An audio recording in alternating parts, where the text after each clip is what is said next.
And welcome to the 78th gathering of the Adventure Party on this, the 6th of August, 2017. I'm your party leader, Brad Ludwig. We ask that you peace tie your swords, holster your blasters, and make sure I had almost everything ready to go, except for two things I saw that I overlooked, and now I've found the second one. We'll just edit it in post. All right, there we go. Hey. This meeting of the Adventure Party is brought to you by our patron partners, Growly Bear and Brian Jensen. We'll talk a little bit more later on how you can become a partner with the Galactic Netcast Network. So, tonight, whenever you're listening to this, our guest is a longtime friend of both Glenn and I, and one of the few people I know who can crack open a board game and within about 10 minutes can suss out exactly how the game is played, and will teach everybody how to play the game. That is a very unique and amazing talent. I've always admired that about you, Dale. Dale Newby is our guest. I first met Dale when he was co-running a LARP at the University of Stevens Point. World of Darkness vampire setting, and it was the first major LARP that I did when I moved back to my hometown area, and it was actually the second LARP I'd ever played in. So I wanted to kind of come back. I know we've talked about running a LARP, but I wanted to have that discussion with somebody with far more experience than myself, because you ran not consecutively, but you probably ran at least 5 years worth, if not more. I would say at least 4, probably 5 if you add in all of the one-shots that I ran. Okay. Yeah, and I think I did. It's hard to remember all of them from way back then. Yeah. Back from 1995 forward. Yeah, God, it's hard to believe it's been like, what, 22 years or something? That's ridiculous. Yeah. Where'd the time go, Dale? I have no idea. Well, enough about bemoaning the passage of time. I guess we've got Glenn here somewhere. Glenn? Hi.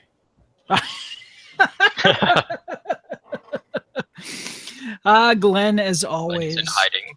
Yes, well, I don't blame him. He works with me. Glenn is of course, the second in command here, but he does a movie review show, and he's on at least 3 other podcasts. Works a full-time job as a manager of a game store, and I can't even imagine having that much energy or trying to muster up that much energy to get through my day. How the hell are you besides probably tired? I'm good. Yes, because when I think energy, I think Glenn. Absolutely. Yes. I am Red Bull incarnate. See, now that takes me back to the what was it? There was the trivia where you had way too much. See, now for people who drink Red Bull in a can, that's lazy. The Red Bull we used to drink had no English on it whatsoever and came in glass bottles and was a concentrate. Not that watered down crap you get in a can. And Glenn, during a trivia weekend, probably managed to consume about 3 or 4 of those, if not more, in less than a day. Theoplex L. Yes, the Theoplex L. Oh, good God. And yeah, you just had to get up and walk you did. At least a good 10 miles. Something like that. Yeah.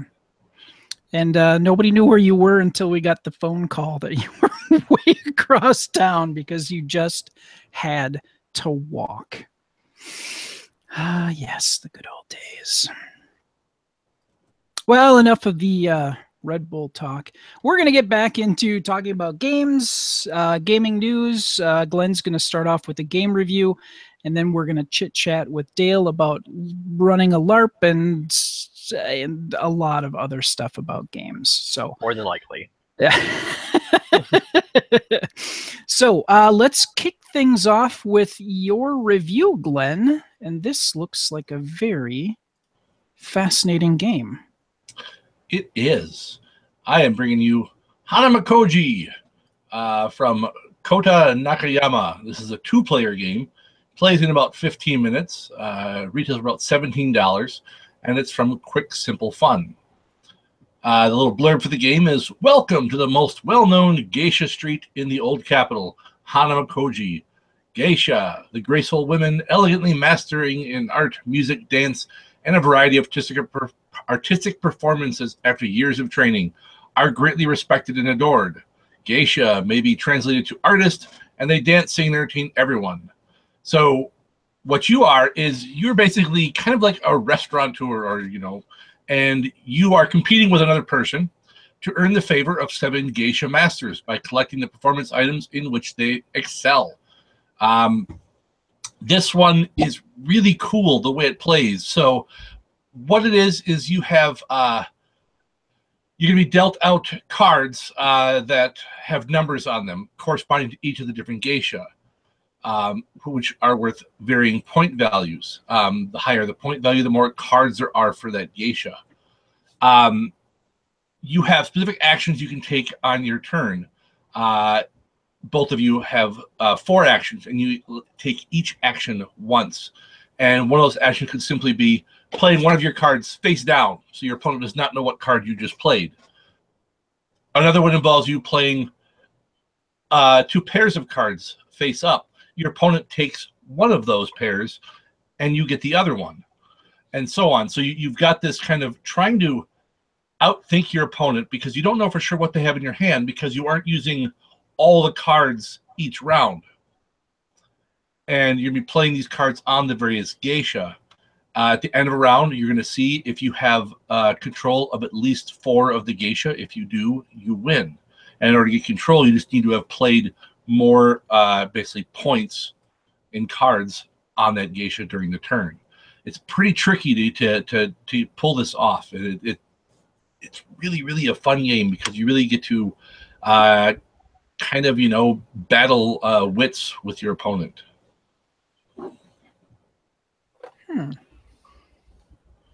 I seem to remember something about this game before, whether it was... Now, are you thinking of this one, or are you thinking... I've covered one before called My Star, where you were actually the geisha. Oh, yourself. yeah. Nope. Yeah, that was a different one, where you were actually the geisha. Okay. This one, you are trying to earn their favor.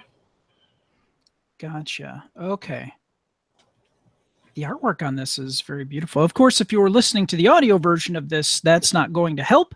But if you check out the Galactic Netcast's YouTube channel, we do record this in video form first. So you can always refer to that.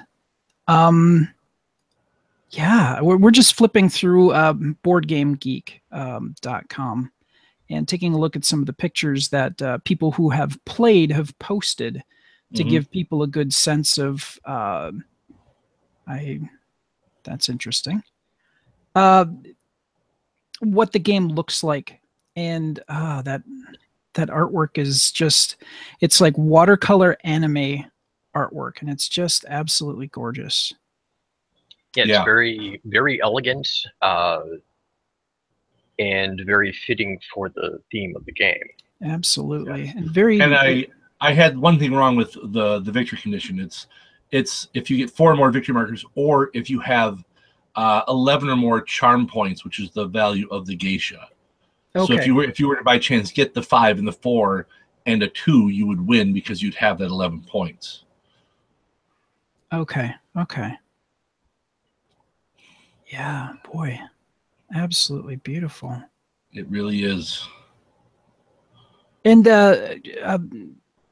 how much does it typically retail for again? 17. Wow. Yeah, I was surprised when I saw the number on that. That's. Yeah. I mean, it comes in a pretty small box. It's the So, right I mean, price point. It's the right price. Yeah. Yeah. It's the right price Yeah. point, but I'm surprised because so many people make the mistake of inflating price because of art. Yeah. Yep.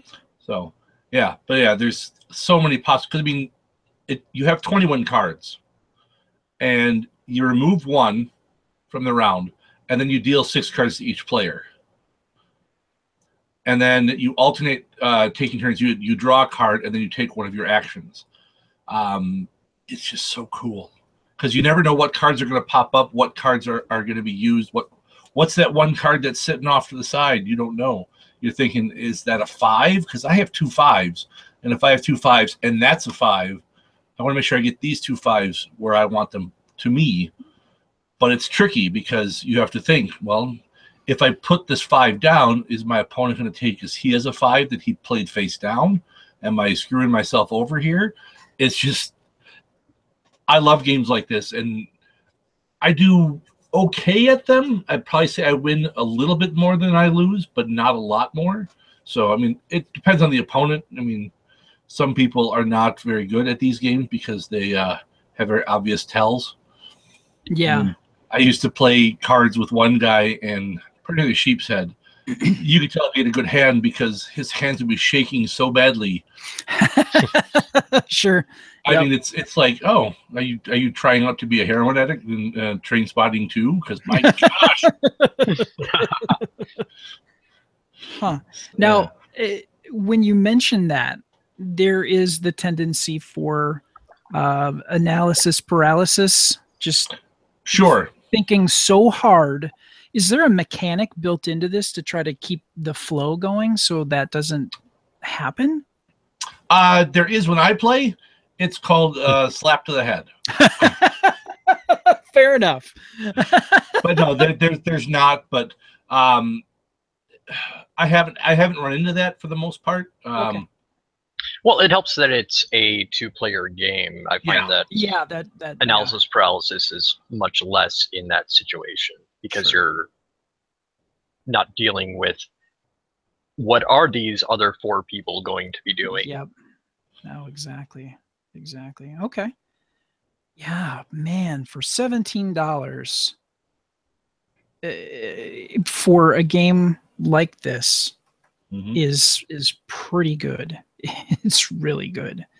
The art is beautiful. It sounds like it's pretty easy to pick up and start, and a game probably isn't going to take that long to go. So, I mean, it's a good pickup game. It's a good, and like you said, it's a small game, so you could easily put it in your pocket and take it anywhere. So, yeah. Oh, this is a wonderful game and a great recommendation, Glenn. Thank you very much. Absolutely. All right. We're going to talk a little bit about DieHard Dice, as we do so often. And it's safe to say that DieHard Dice and Todd and his wife have both managed to get a lot of Anessa and my money lately.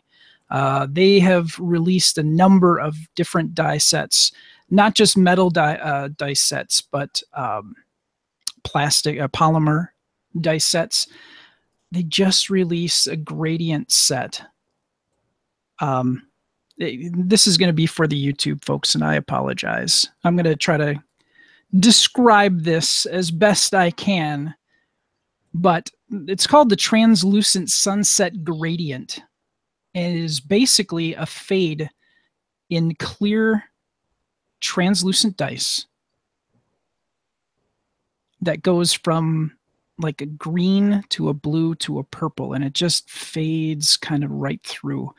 And it is very beautiful. And just like all of their, not all, take that back, the majority of their polymer dice sets for a full RPG set of 7 dice.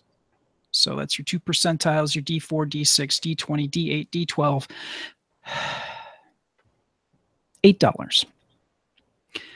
$8. And they have added so many different dice sets over like the past 2 weeks. It's ridiculous. And every set, every week they release something, and Ines and I are both saying, "Oh God, they're going to get more of our money now." So if you're listening to this, check out dieharddice.com. And if you do purchase something, use the coupon code Adventure Party, all one word, Adventure Party, and you can get 10% off your entire order. And gosh, you know, the polymer dice sets are very affordably priced. The metal dice sets are, compared to some other dice companies out there that make metal dice sets, are incredibly affordable. Check it out. And they've also got accessories like dice mats, so you don't ding up your wood table with heavy metal dice that you can get from them. They have a lot of different accessories. They've got a new folding dice tray, which is amazing, that Ines and I use when we game now. So once again, go to dieharddice.com and use the coupon code Adventure Party, all one word, to get 10% off your entire purchase. The news. Now, I've been kind of keeping my eye on Cyberpunk 2077, which a company has been working on to make a video game of, and it looks like they're looking to re-release the RPG at about the same time, if I'm reading this correctly.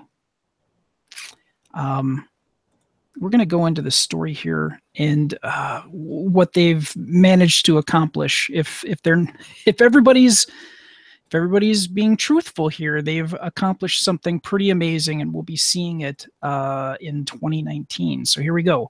Cyberpunk 2077 release date, rumors, news, and trailers. We're not going to show the trailers. But here we go. CD Projekt Red has a lot of expectation riding on Cyberpunk 2077. Not only is the studio's latest title, The Witcher 3, so it's got a pedigree. The Witcher 3 did incredibly well. Widely regarded as one of the best video games ever made, its new project is also based on a tabletop role-playing game that's been capturing imaginations with tales of leather jackets and neon lights since 1988. The Polish studio has shown it's more than capable of handling complex, multi-layered storytelling across a vast open world. So the signs are good that the shift from fantasy to science fiction will be a fruitful one. Beyond an initial trailer, however, there's relatively little known about Cyberpunk 2077. So we're going to get a few of the details that we do know. The release date and the platforms. They revealed the project in 2012, 3 years before The Witcher 3 was released. This was followed in 2013 by a trailer that said the game would be released when it's ready, which isn't a great deal to go on. Some further hints came in early 2016 in the shape of a company investor call. This noted a time frame to release Cyberpunk 2077 before June 2019. Now, this is the best part of this story, I think. In 2016, a grant of 30 million zloty, that's the Polish currency, which is about 6 million pounds, excuse me, from the Polish government, was given to CD Projekt Red to research seamless multiplayer and virtual city creation. That comes with a stipulation that the team delivers something over the next few years. Throw in a 2017 financial results conference, which made mention of progress on Cyberpunk 2077 being quite advanced. And they're on track for a 2018-2019 release. If we're to take the route that they did for Witcher 3, they released that on PC, PS4, and Xbox One. But they would be releasing 4K editions for Xbox One X and PS4 Pro. There's a lot of extra details here. Let's try to sum some of this up. It's going to be most likely, and this is just a guess from the writer of this article, and this came from alpha.com. And let's see. It's not, if it's going to be along the lines of Witcher 3, which there seems to be good indication, it's not going to be like a multiplayer game. It's not going to be an MMO.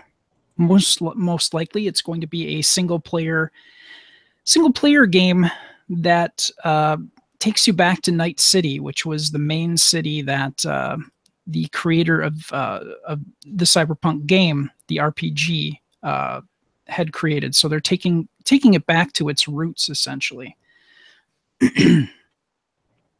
Let's see.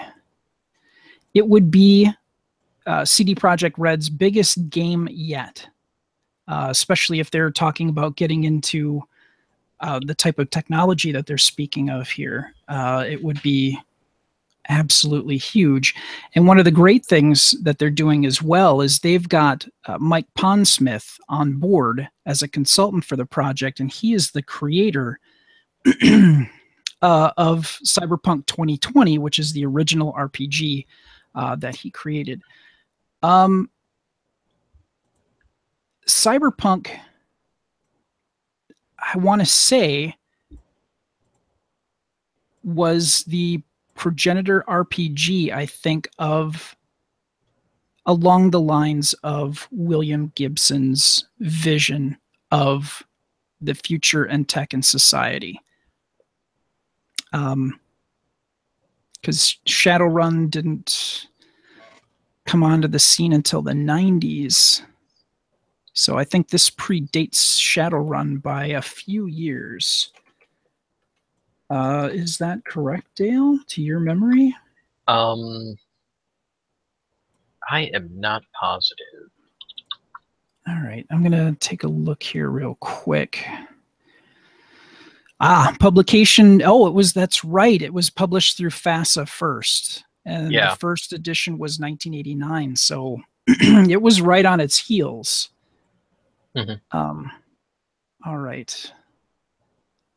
So, and the main difference with Cyberpunk 2020 is it was entirely tech. Shadowrun has elements of fantasy, so fantasy and technology collide in that, where Cyberpunk is pure sci-fi. Yeah, I think that my impression is that Shadowrun is always overshadowed Cyberpunk 2020 in the marketplace, just because it has a lot of more things that are of interest to people like us. It taps into the D&D crowd and can pull them in and give them a taste of the technology side as well. That was its biggest strength. Also, Shadowrun followed up with other multimedia things, like they put out some novels. They put out.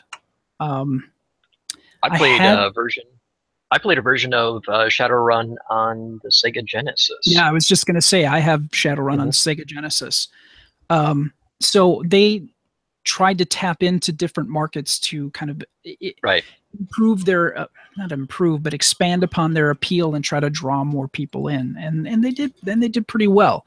And Cyberpunk was just, if you read William Gibson and some other writers that worked in that type of genre, I mean, that's what you got. You didn't really. Yeah, Cyberpunk 2020 was more purist to that world, where it was just the tech, it was just the hacking, it was just the cyberware, and there's nothing wrong with that. It's just a very different thing. So. Yep. And Cyberpunk 2020 was my first introduction to the concept of cyberpsychosis. replacing and you know, for as much as you want to say Johnny Mnemonic sucked, there were some things that directly tapped into Cyberpunk 2020. The short story is better. You know, I don't doubt it. I don't doubt it.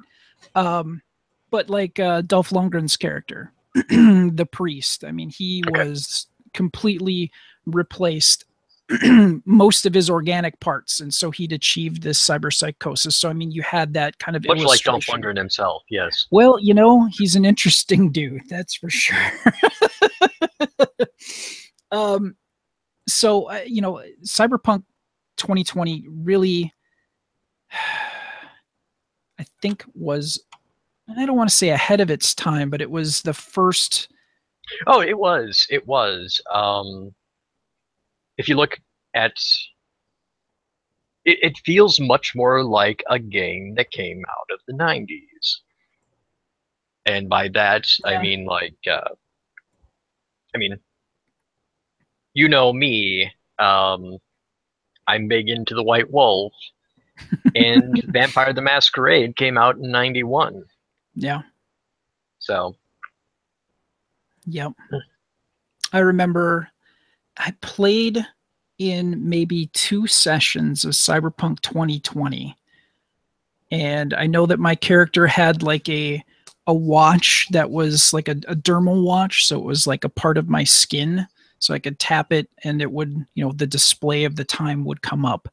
And I think that he had, you know, some storage based stuff stuck in his head, like Johnny Mnemonic sort of. Of course, that was before the movie came out. But it was just a great, interesting taste and look at that. And I played that before I read Gibson's work. Okay. So it was kind of interesting to play the game and then read kind of the source material, as it were, of that genre. And it made me appreciate it a little bit more, I think.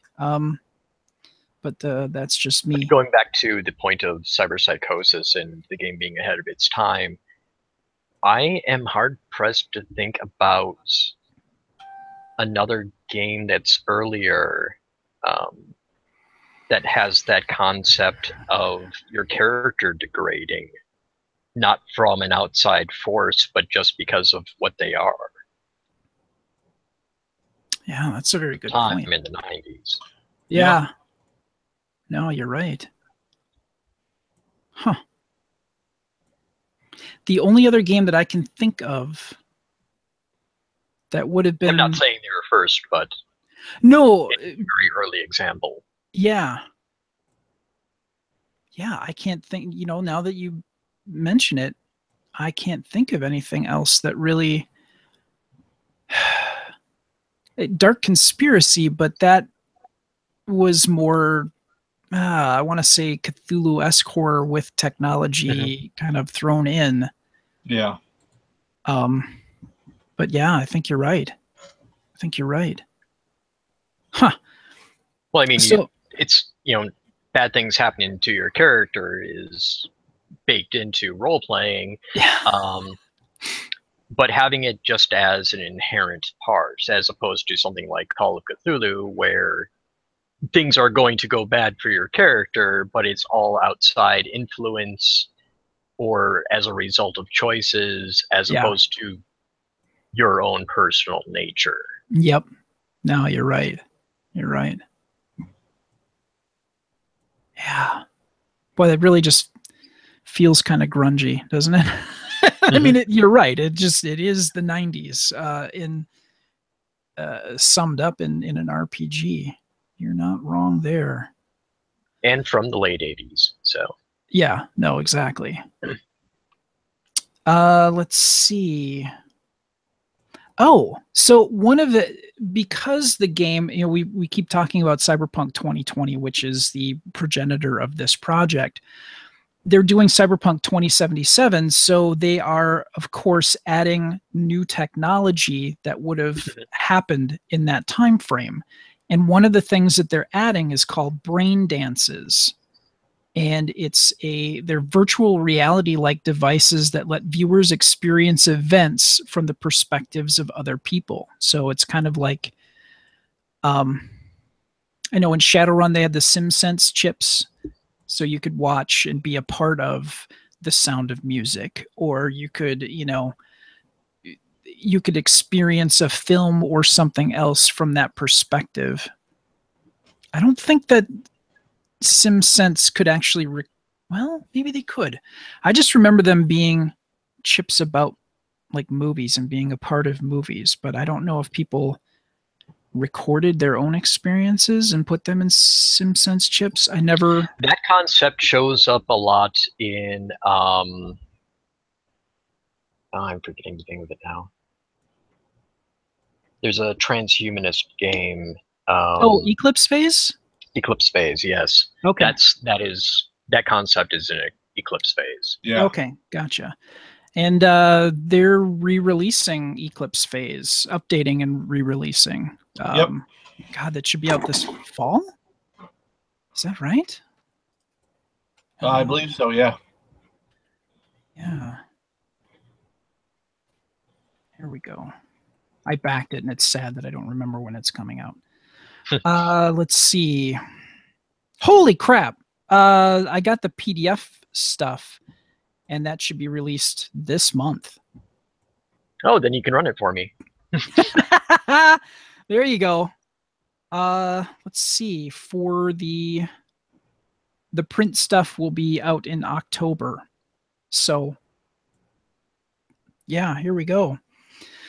Late summer this fall, Eclipse Phase 2nd edition. Yeah, Ian was on board with this one, and he was really psyched. So somebody closer to your part of the world that may actually run it so that you can enjoy it. I am not going to have much luck with that, just because if it is like the first edition, it is going to be chock full of equipment and lots of little fiddly bits that Ian loves playing, but gets very tired of running very quickly. Well, so it may be a short arcs, that kind of short stories, that kind of thing, but no long run campaigns. They actually did streamline.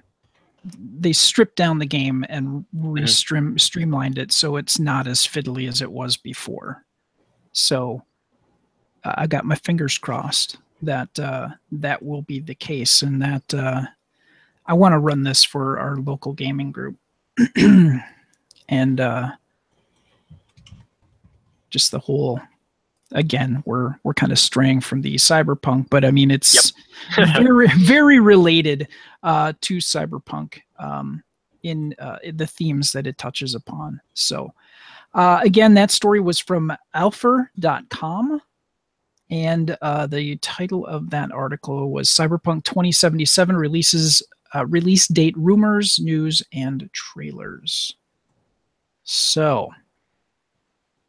I mentioned earlier when we first started the show about becoming a Patreon partner. And we'd love to have you become a partner with us. And you can do that by going to gncasts.com/support and then clicking on the Patreon link. And when supporting us, we consider you a partner. Some of the rewards include having the ability to contribute stories to some of our different shows, getting your name mentioned on our shows, like we did earlier with Growly Bear and Brian Jensen, or you can have us read a message on each of our Galactic Network podcasts. Again, you can go to gncasts.com/support and click on the Patreon link to become a partner with the Galactic Network. Now it is time for the Kickstarter Spotlight. When last we met, Glenn brought Top Secret New World Order. And oh boy, that kicked some ass, did it not? It did okay, I suppose. Oh, it was all right. Yeah, I mean, they were looking for 12 grand. They raised $123,000. So this is getting made. And estimating I mean, it's pretty much done. I mean, they're estimating it being out in November. Yep.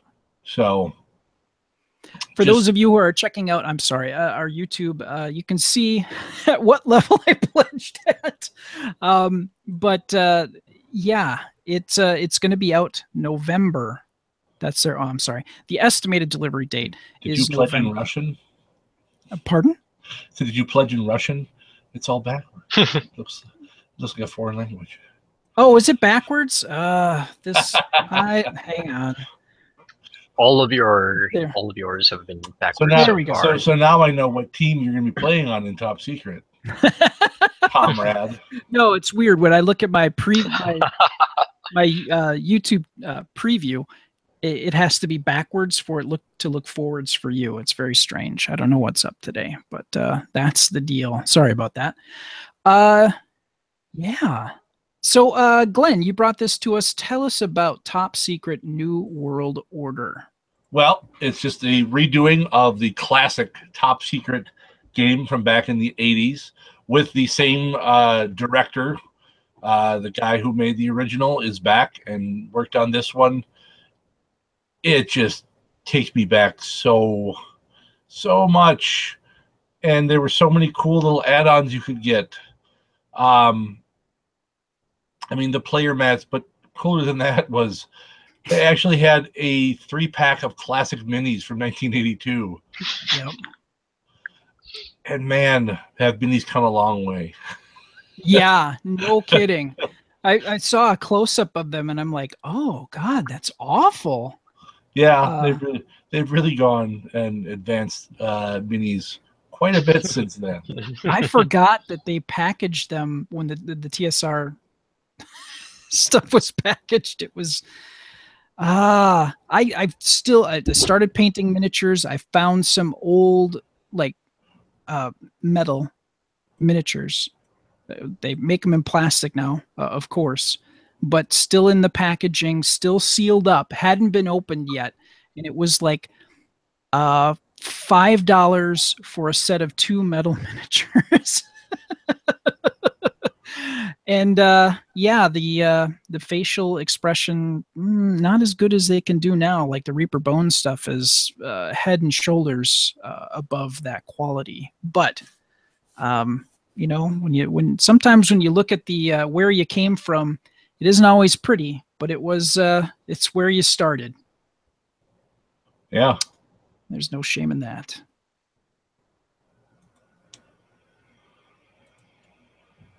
But yeah, I'm glad to see an old classic back. Wow. And if I recall, one of the stretch goals, as everybody probably... Oh, did they not have... They didn't have stretch goals. They didn't have stretch goals. Oh, that's right. They had add-ons that you could add on to. That's right, yes. Wow. Yeah, we talked about how stripped down that was, and we thought that was really kind of interesting that they took that approach. You know, you don't get bogged down with trying to, you know, put together new stuff that you may have mostly finalized, or you scrambled to get something up there because you thought it would be a good idea, and then that holds everything back. So, or you forget how much it costs to ship things internationally. Yes. Yeah. A lot of those things happen, and you know, there are Kickstarters that I know Rob Benton has been waiting over a year for, and mostly it's because they promised extra stuff and they just actually there's one that I've been waiting over a year for, and that's the expansion to superhero card game. Oh, dang it. Hang on. I need to look in my closet. Sentinels? There it is. Sentinels of the Multiverse. Yep.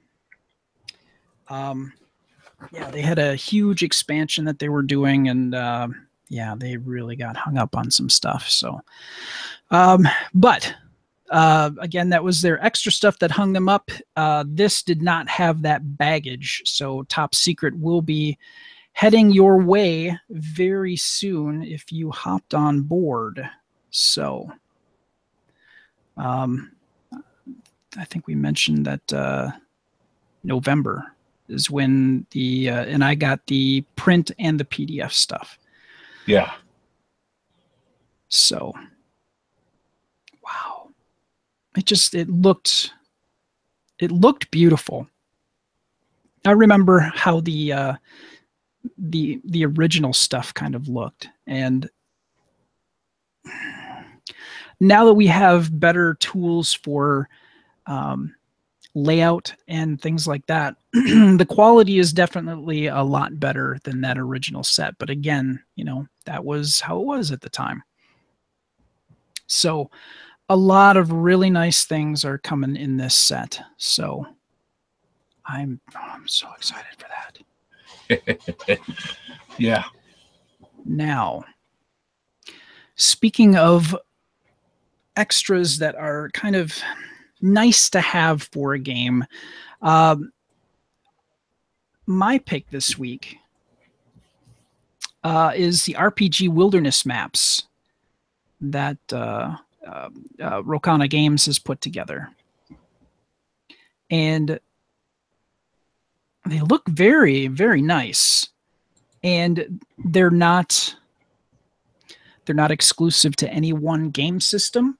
You can use these for any type of game that, and these are all outdoors type scenes that you get to see, at least in these preview shots here. We got riverbanks, we've got desert, we've got ocean, we've got beach. A lot of wonderful pieces here, and in grid form, which is nice. So again, it's not limited to any particular genre game. If you're doing something outside, this will work for you. And you can also use it for virtual tabletop if you if you get in at the right level. So if you use not Roll20, gosh, what's Fantasy Grounds? Is that what it was? Dang it. One of my friends uses something, and I can't remember which it is, if it's Fantasy Grounds or...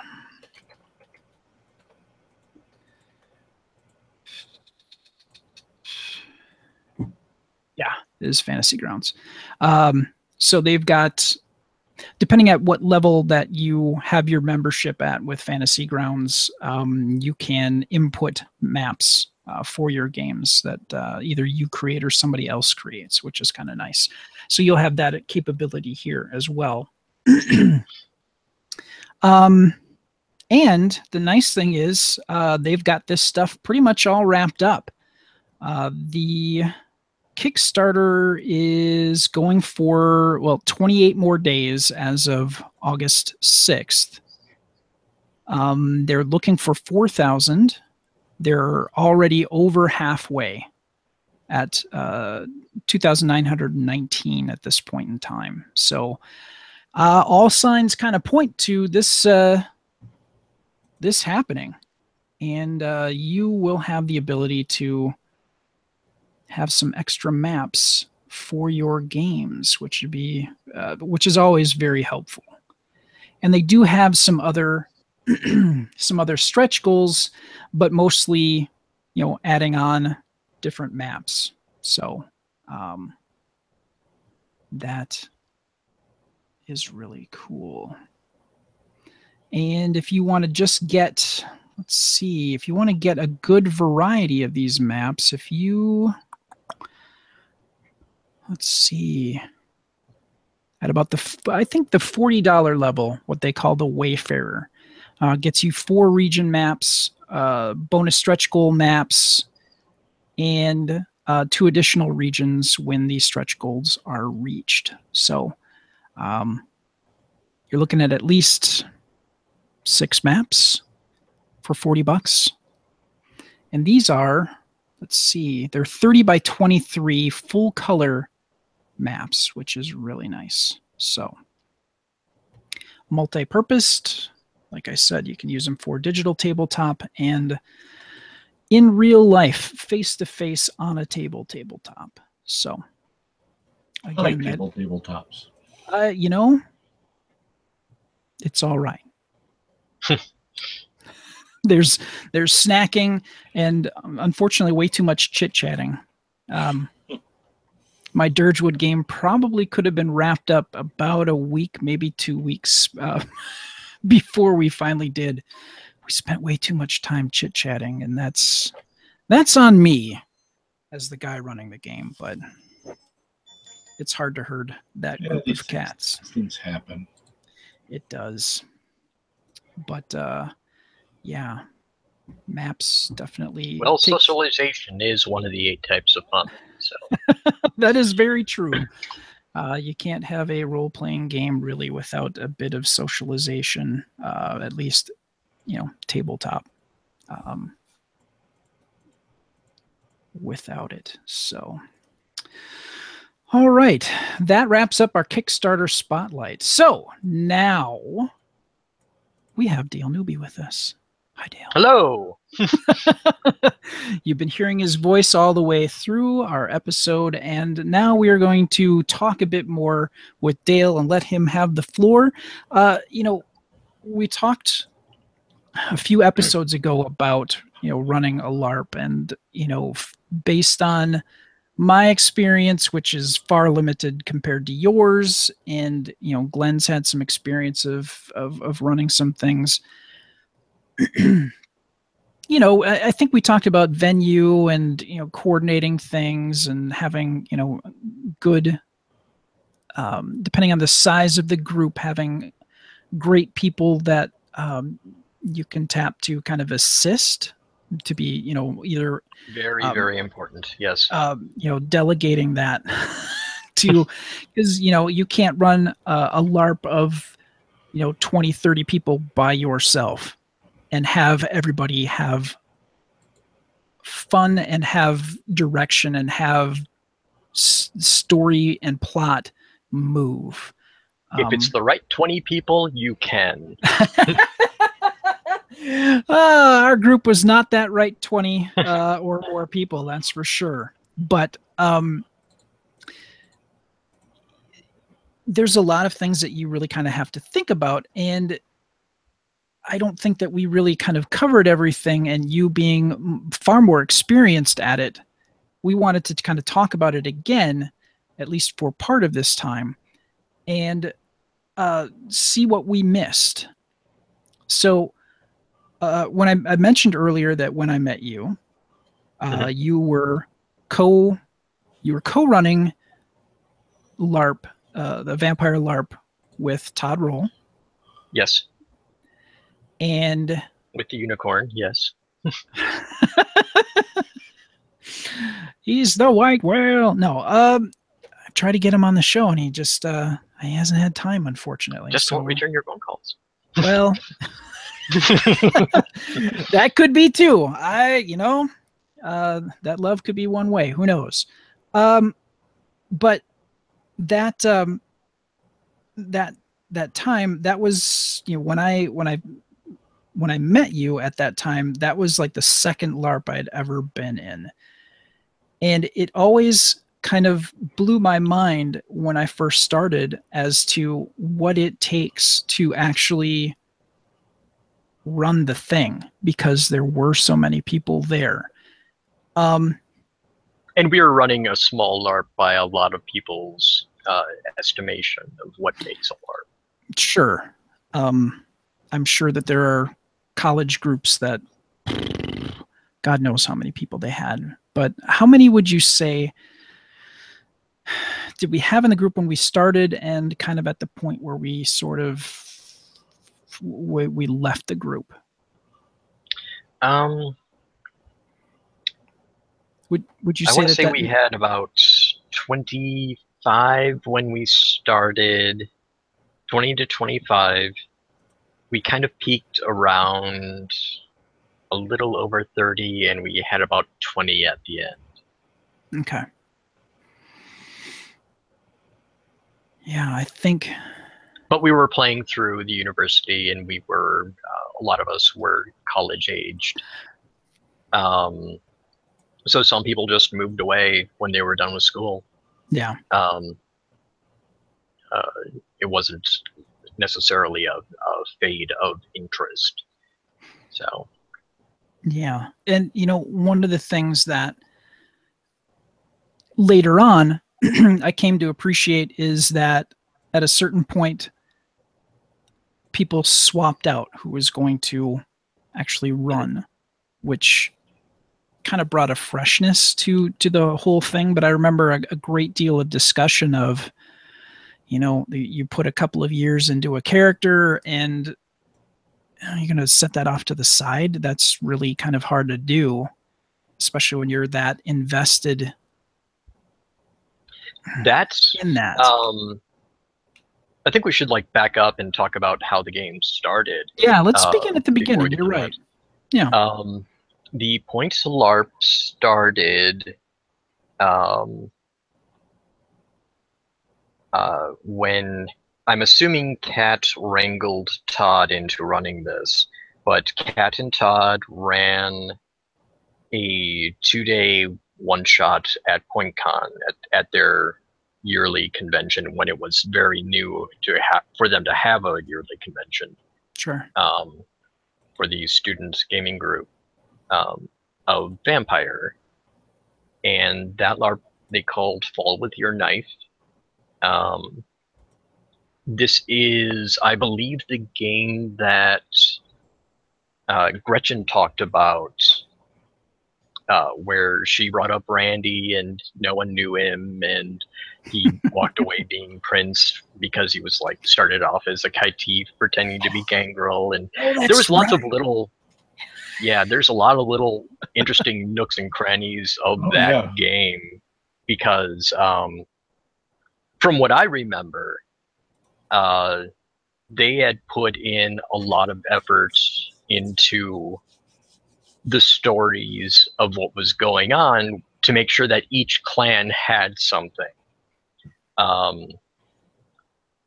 So while I'm not privy to all the details, I was playing a Malkavian, and every Malkavian, their psychosis was that they behaved portrayed certain character traits so that they seemed like they were a member of a different clan, and each Malkavian was different. We all knew we were Malkavians. It wasn't like an infiltration thing, but it was very much, here's the Malkavian who wanders around acting like a gangrel, and so on and so forth. There was a Kaitif thing where there was a Kaitif that had infiltrated every major clan, and they were secretly working together to make the city safe for them and put their own people into power. So Randy walking away with that was exactly what they wanted all along, was one of them in charge. I remember a particular scene where the question of diablerie came up, and someone asked if anyone knew of a way to test for it, and the Tremere just jumped all over that. For some reason, they wanted the only people checking for diablerie to be the Tremere. Surprise. Guesses about what was going on with them.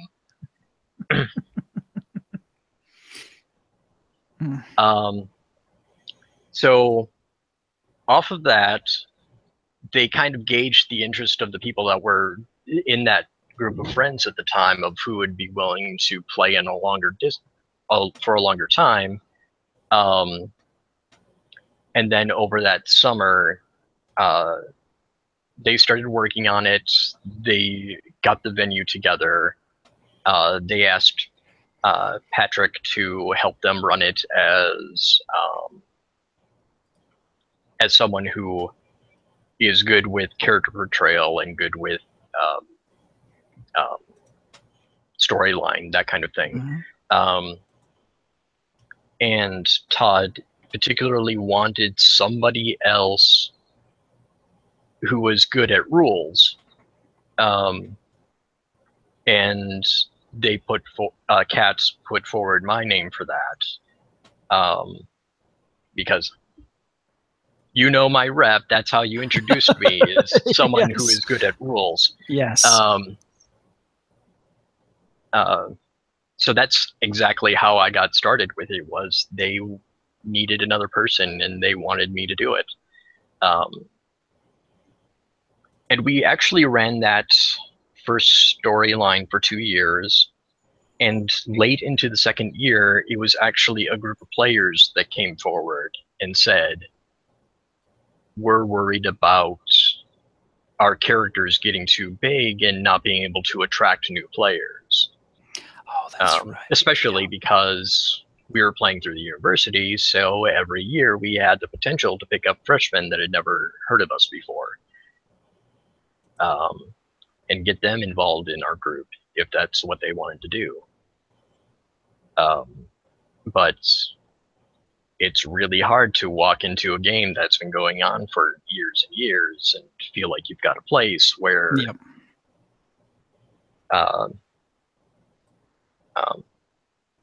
Whereas if we're starting a new game, come and join us, that's a lot easier. And it did give us a chance to swap out who was running it. Although, honestly, it felt like even the years that I wasn't running it, I was running it. And that was just because, like, Todd wanted to break from it, so I was like like during that first year, it went down to Todd and I running it. A lot of people weren't exactly sure how much having 4 people running it was worthwhile. And so we decided that we wanted to focus on the people that were very heavily involved in making sure that rules were being followed and that scenes could be arbitrated. And both Todd and I were comfortable with continuing stories, obviously. And then when we did hit like a few extra people coming in, we recruited Andy for the second year. Yep. And then Todd wanted to break. Is the only person to run the game with us who never played. Kind of took a step back. It wasn't his thing. It was just something that he was, in true Andrew Berkman fashion, he was willing to put in effort into a project that he had no interest in, simply because a lot of his friends would derive joy from it. Great guy. Yeah.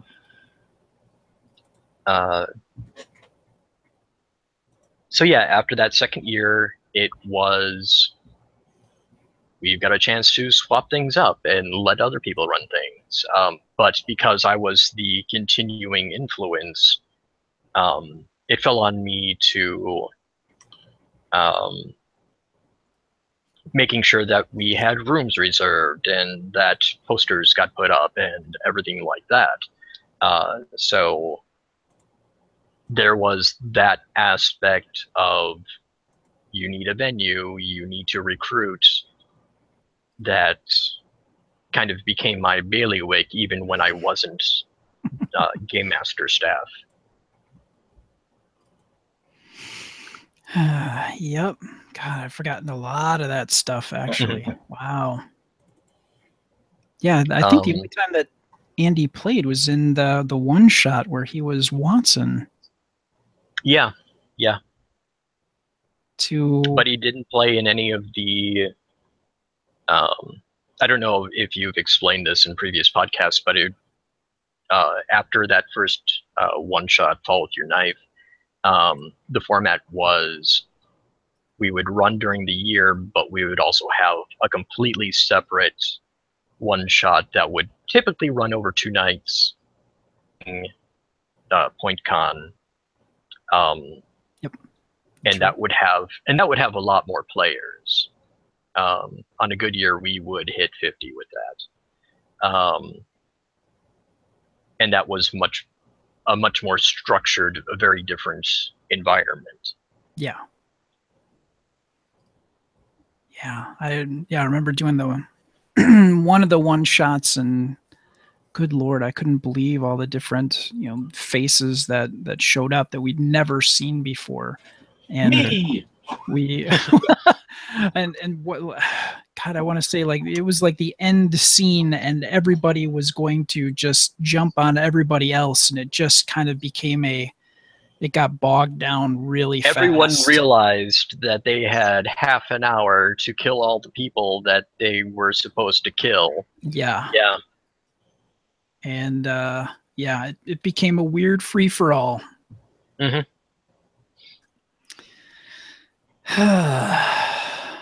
Yeah, dang. All right. So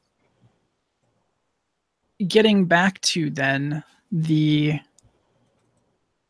other people taking a chance at running. Looking back on that now, do you think that was still a good idea to hit the reset every year? I do. The part of the reason for that is that the system itself doesn't really scale well over the years. Yeah.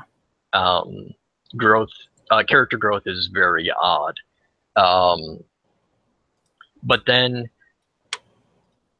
the system is, for those who don't know, we're talking about the Vampire the Masquerade Mind's Eye Theater, which became Laws of Series, Laws of the Night, Laws of the Hunt, etc., etc., etc. That entire product line started with a box set called Mind's Eye Theater Vampire the Masquerade, and it was intended to be played in a night with about 5 to 15 players in your house. Generally, they only had rules for the first 3 levels of any given discipline. In short, White Wolf's version of how to host a murder. Yeah, absolutely. Yeah. Not that that's a bad thing. It's just as soon as that product dropped, people were using it to run 50, 100 person games. And for that, and they did what White Wolf does, which is make great settings and functional rule systems.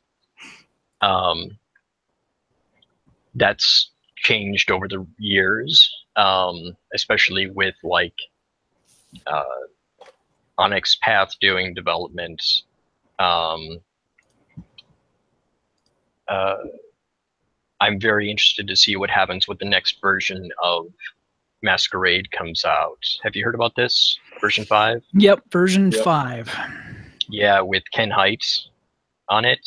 Yeah, that's I'm looking forward that to that. will be a lot of people who have been playing the game since 1991 are not going to like it, because they will want it to be what they remember, but what they remember was never the original vision of it anyway. So World of Darkness was always worked better as dark urban fantasy than as horror.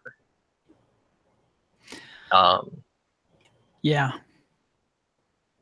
I mean, flat out. Every system that's in there to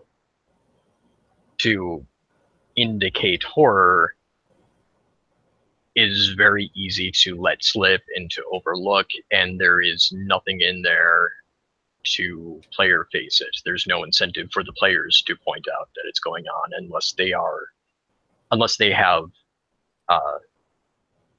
the player buy-in. I am definitely going to make sure these rules are enforced, at least for my character. Sure. And that's doubly true with live action, because you're not gonna the game masters aren't gonna see everything. They just won't.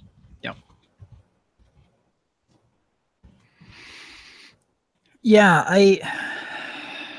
and that was a little bit of a tangent. Yes and no. There's when you talk about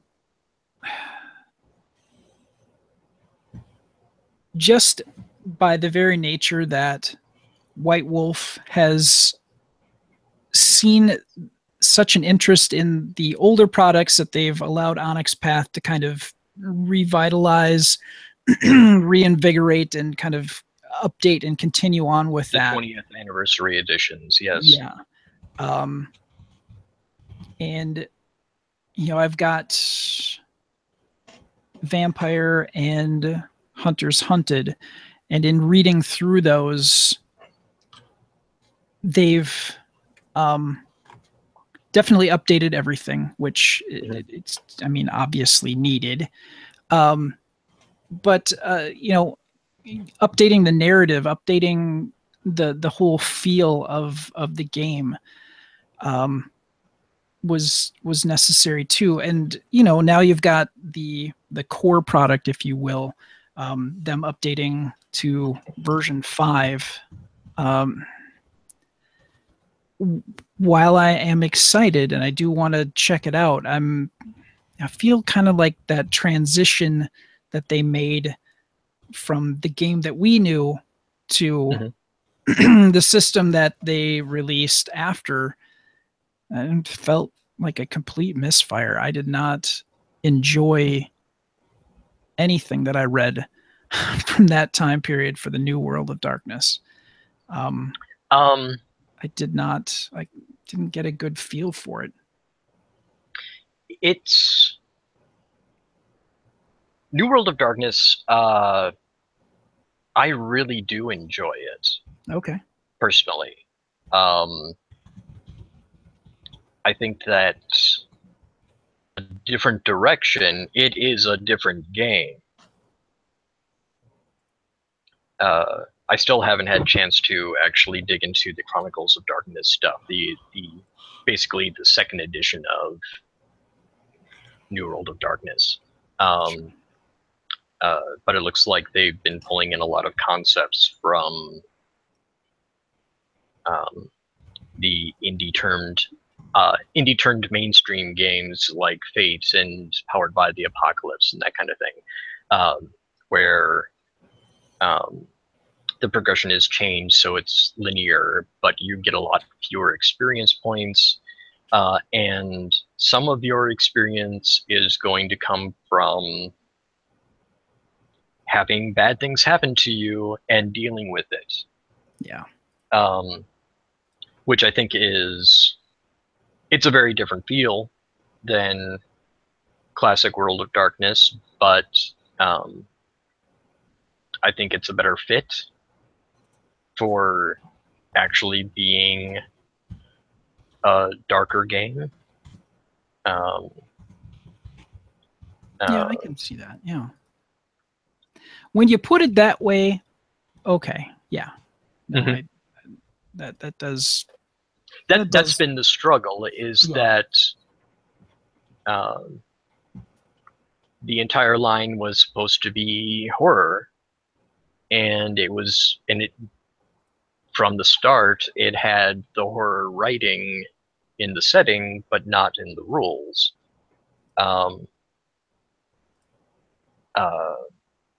So things have to change if you're going to actually attract people that are looking for horror games, especially when you're talking about modern game design. Yeah. No, you're right. And if you're gonna if you're gonna do that, you bring in kind of height, quite frankly. Yeah, exactly. And version 5 is, well, for one thing, you're not counting any of the Requiem stuff in that being the 5th edition, right? Because you got the original printing, 2nd edition revised, 20th anniversary. So this is going to be the 5th edition of Masquerade. Yeah. And then over on this other side, you've got Requiem, and then whatever the Chronicles of Darkness version of that, like Smoke and Blood and Mirrors or something like that. I can't remember. Okay. So they are still completely divergent product lines. And the New World of Darkness was, put into place because they had to publish something after realizing that maybe 13 years of meta plots would keep new people from buying your books. They ended the game for a reason at that point, and it's not a bad thing to come back to it, but no one who has that property is going to go, hey, let's push out a month and have it be story heavy, because they know that it's not the 90s and they can't do that anymore. Yeah. Yeah, I had God, I got all the clan books, and yeah, they really put out a lot of stuff. And when I ran my game recently, I went with White Wolf. I think partially because I was comfortable with that system. I was very familiar with the system, but I think the other part of it is I had so much invested in that system. I hear you there. Yeah, and not just financially, but emotionally. That's where I really,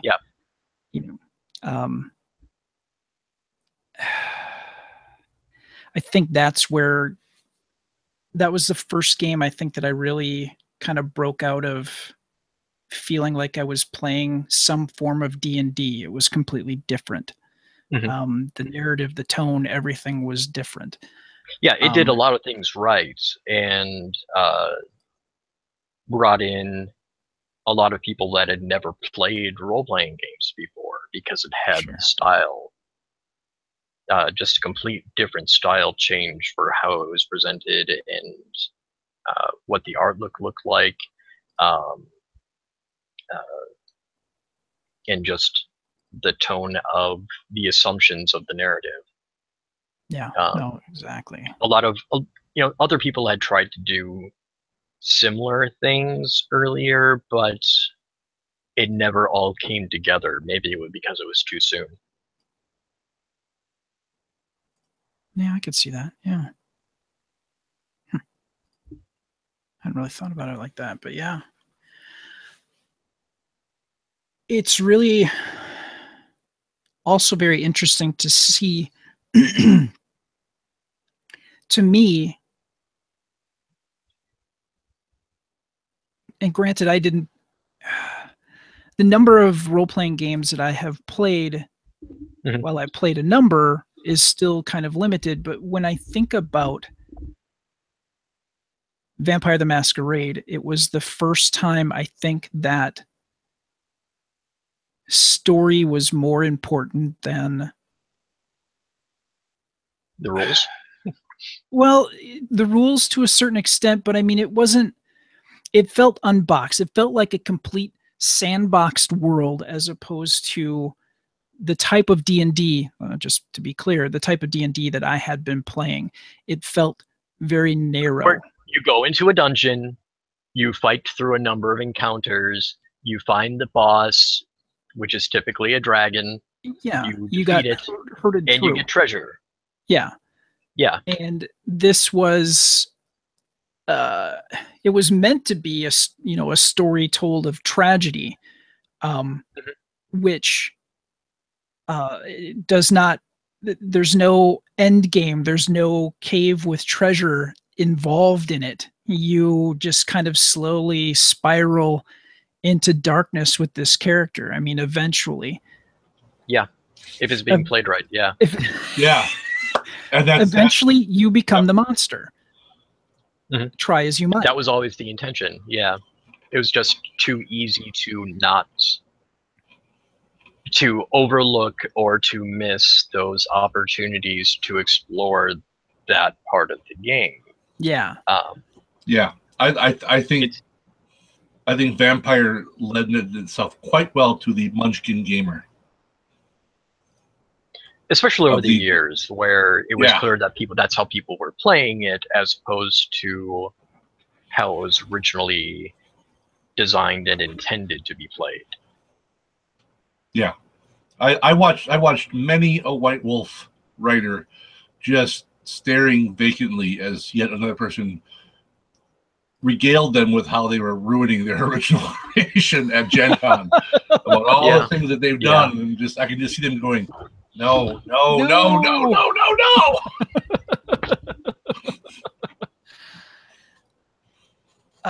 Yeah, and it was really, to me, it was really interesting, unique, and ambitious that, they started with Vampire, and then a few years later we had Werewolf, and then oh God, yeah, it was. Holy crap! So we had Vampire, we had Werewolf, we had wasn't Mage. In 1991, when they published Vampire, they laid it out where it was going to be Vampire, Werewolf, Mage, Fairy, Ghost. Okay. And then at around 2 years later, when they were putting out Mage, I don't know who said it to who, but the comment was, "We can't end with ghosts. Ghosts are dead." So somewhere between Werewolf coming out and probably closer to when Mage came out, where they were hitting it year, they changed it up to be Oblivion, Wraith the Oblivion for the 4th game instead of the 5th, and then Changeling instead of Fairy as the 5th game. So, yeah. And as I recall, Mummy was just a very tiny book that they put out. Yeah, that started as under the World of Darkness in print. It was one of the very small games, like little side ideas that they put out a book for that. And then a number of years later, they actually filled it out and actually made it a game. Revisited that idea as an actual creature type, as opposed to just, here's something interesting that your characters might encounter. And overall it was, idea. And overall, the whole thing was incredibly ambitious, and my God, what they created in that span of time. And especially once you got to Werewolf, you had all the different werekin that they came out with. I think at that point, to me, it felt like, they had come out with the clan books, and I'm like, oh, I get that. But it felt like, with all the different werekin, I wasn't as big into Werewolf, and that might have been it. But I think there was a certain point where it felt like it was starting to just be a way to print more money, which, I mean, they're a business. I get that. But with all the werekin that they came out with, and then, eventually the Kindred of the East, and, Well, the 90s was a weird time for role-playing games. That's very true. Hey, I love my wereshrew. What I have heard in various interviews is that some of the people at White Wolf felt pressure from distributors where if they weren't producing games for product lines, that they were being told that it would show that interest was dead for continued development of those product lines, and that would send the wrong thing to consumers. So I think there was a little bit on both ends of, this is the big money maker, or one of the big money makers in the industry, and how do we make sure that it keeps going for anyone that was getting a piece of it, which generally at the end of the day wasn't the writers.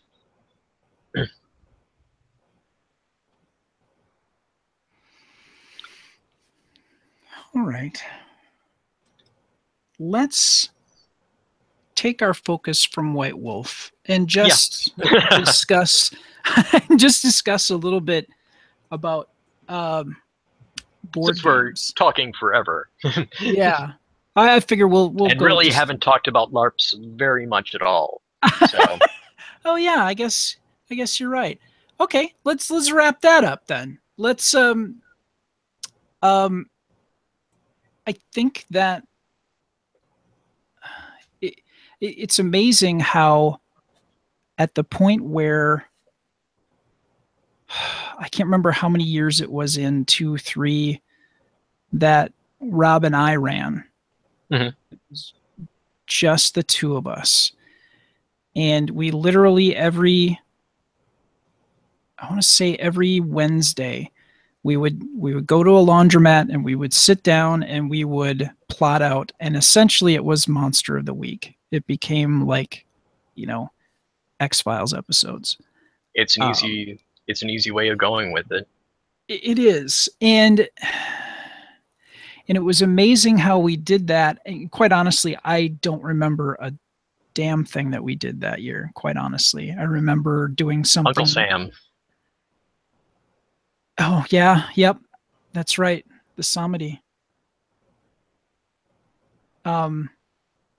Yeah. Okay. So that's one thing. I remember the Halloween one shot that we did. Was it? No, it wasn't Halloween, but it was at the Fine Arts Center, where I think at the end we all kind of ended up in like a huge pile of people trying to wrap up something, and I don't, just from. There was no narrative. Do you know what I'm saying? We went from monster to monster to monster, and there was nothing memorable about it. But a number of years later, when I ran again and had Kat, Ian, Saren, and a couple other people in our group help, I actually sat down and created plot lines and handed them out to people and had them tweak it and build it. And I remember that, and that was 2001, and that was the last time that I think I LARPed, because at that point Alex had been born, and that was, that was it. That had to be, that focus needed to change. So yeah, realizing and kind of growing and paying attention to the storytelling that you had done and some of the other folks that had done, and realizing that you couldn't take the D&D approach and, shuffle people through, give them a monster to fight. That's uninteresting. I mean, it is interesting in the short term, but narratively, there's really nothing there. Those are the kinds of things that you put together and you keep in your pocket for when you're wandering around and you notice that there's 10 people not doing anything. Then you spring a monster on them, or some sort of weird social encounter, or just like, hey, you're in this nice coffee shop, 5 drunk college frat boys come in, what do you do? you know, if you have a bunch of encounters that are social or physical in your pocket, you can look for the dead spots and put those in. And this is a trick that I learned from Ben and Kelly over at Fox Valley from that game. That's what they would do a lot. And that comes from just the idea of monstering from contact LARPs. Sure. Because, you know, trying to come up with an even pace is it can be very hard to do. And I kind of rediscovered that the hard way when I just ran the most recent tabletop, not a LARP, but tabletop. It was Feast and Famine, and I had forgotten just coming up with a few smaller ideas of things that could happen to kind of keep interest in things moving. I mean, there was the core storyline, and when it was on, it was on. And I tried to find ways to get people back on through dropping, you know, hints or having conversations with NPCs or whatever.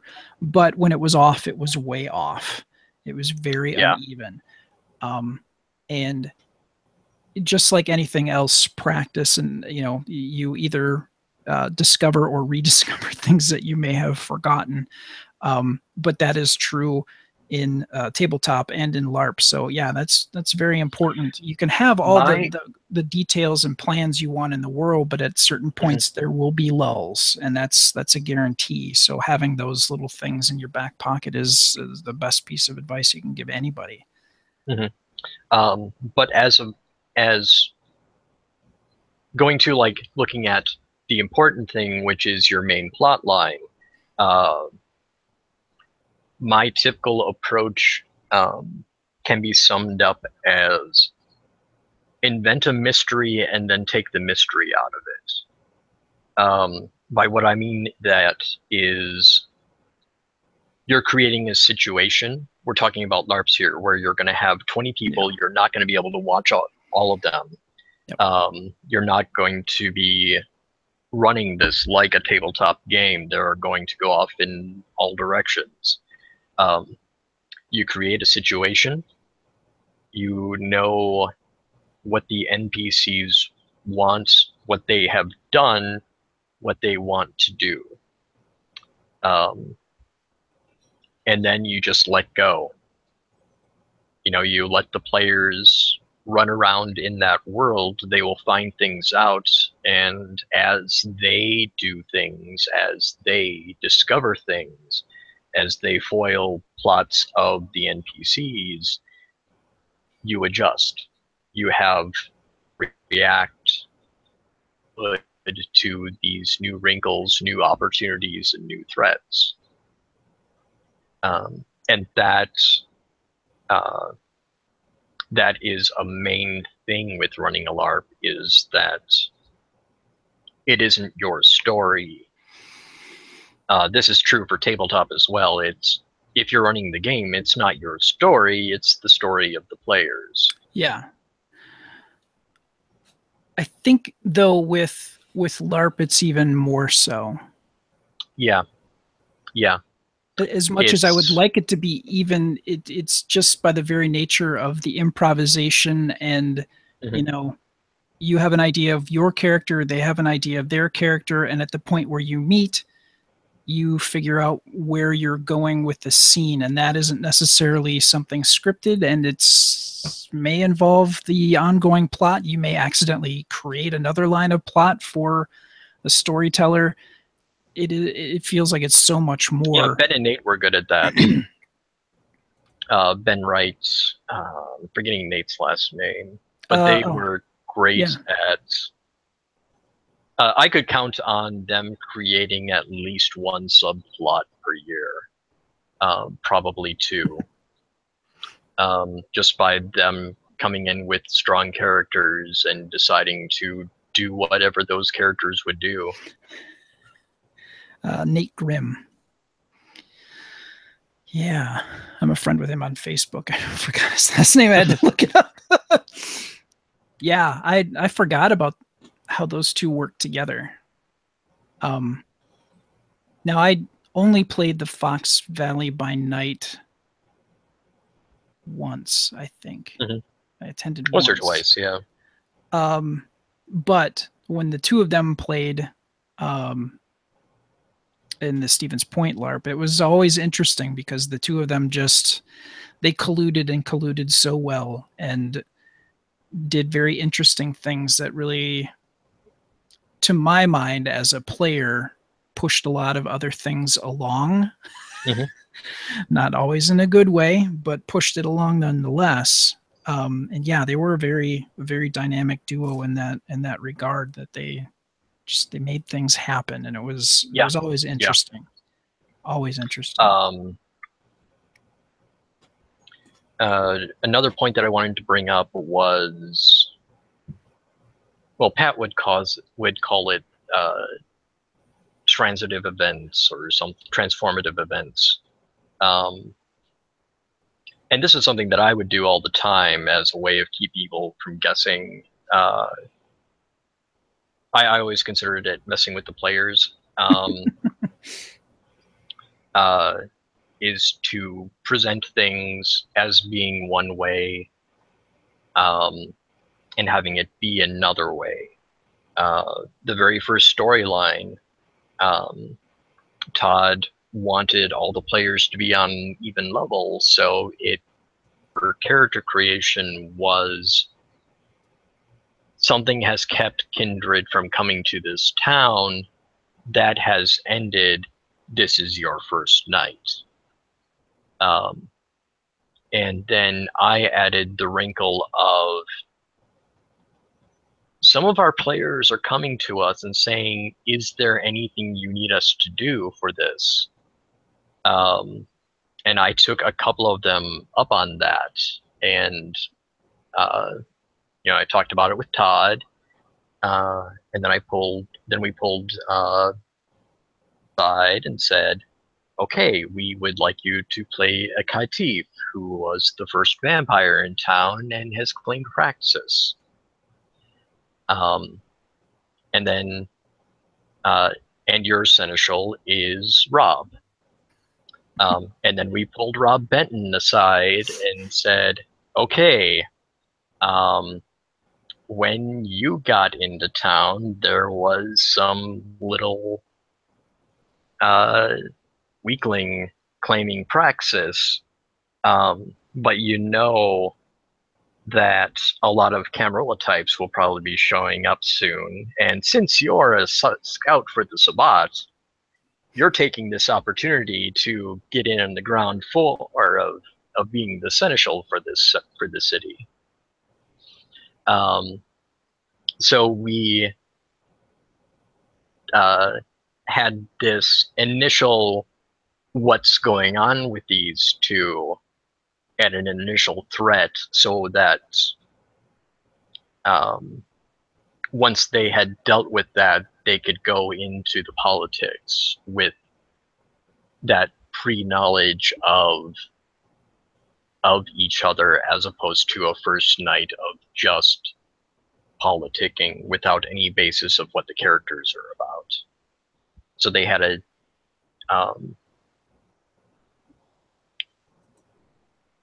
they had worked together, allowing the players to work together against something before they start divvying up who's going to be prince and so on. If that makes sense. Sure. Yep. With players.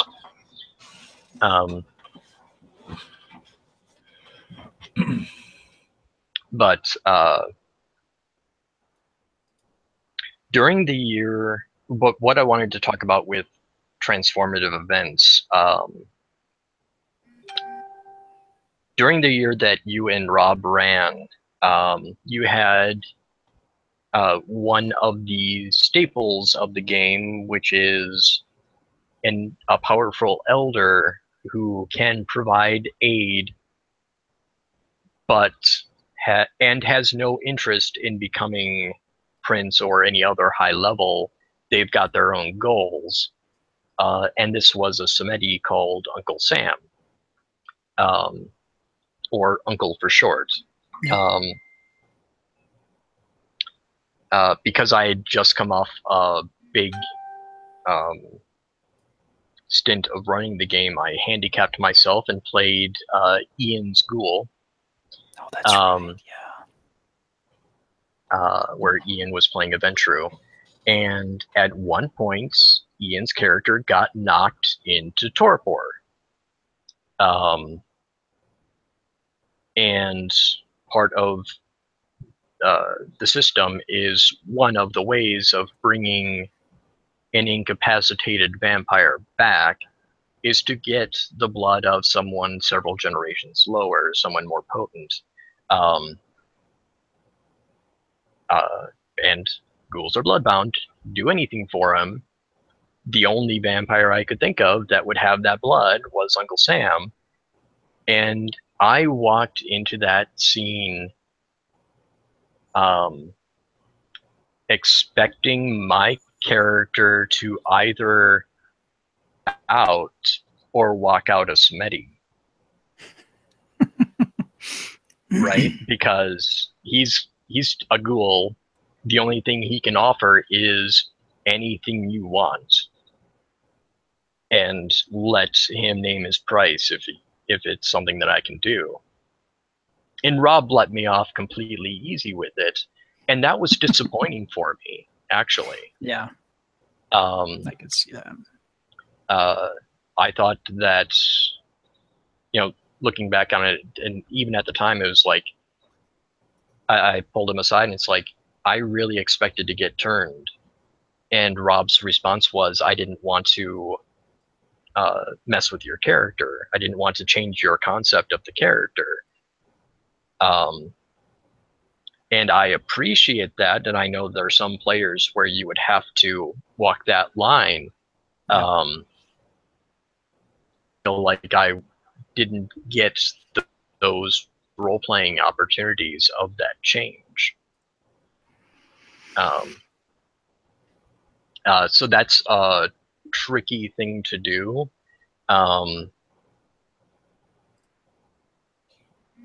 It's always possible to just, what's going on, pull the player aside and say, this is how I think this scene is going to end. Are you okay with that? Yeah, yep. And I don't think that we are used to thinking in those terms of we are actually collaborating on this story on all levels. No, agreed. And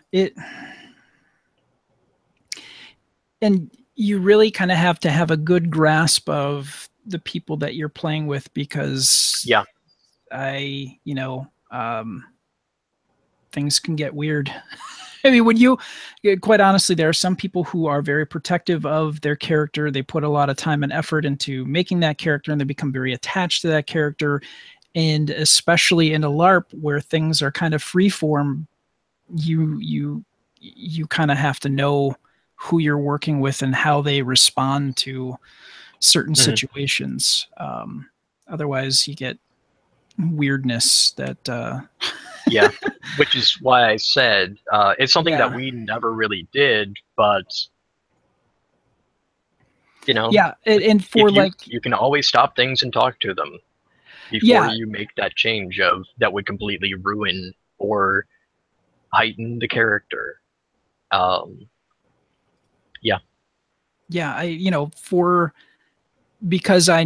Because I know you, and even as I knew you at that time, I would have stopped and said, hey, here's what I think might happen if we go this route. Are you cool with that? You can't really be timid about stuff like that, especially if you are, working together to tell a story. You have to kind of move forward, and change and growth is the whole point of character arcs. Yeah. So when those opportunities happen, you need to jump on that, to be sure. Otherwise there's no growth, and then the game kind of gets there's no stakes, you know, there's Yeah. you feel like nothing really bad or nothing really good is going to happen. Mhm. It's just going to be on an even keel, no peaks or valleys, and that's narratively uninteresting. So absolutely.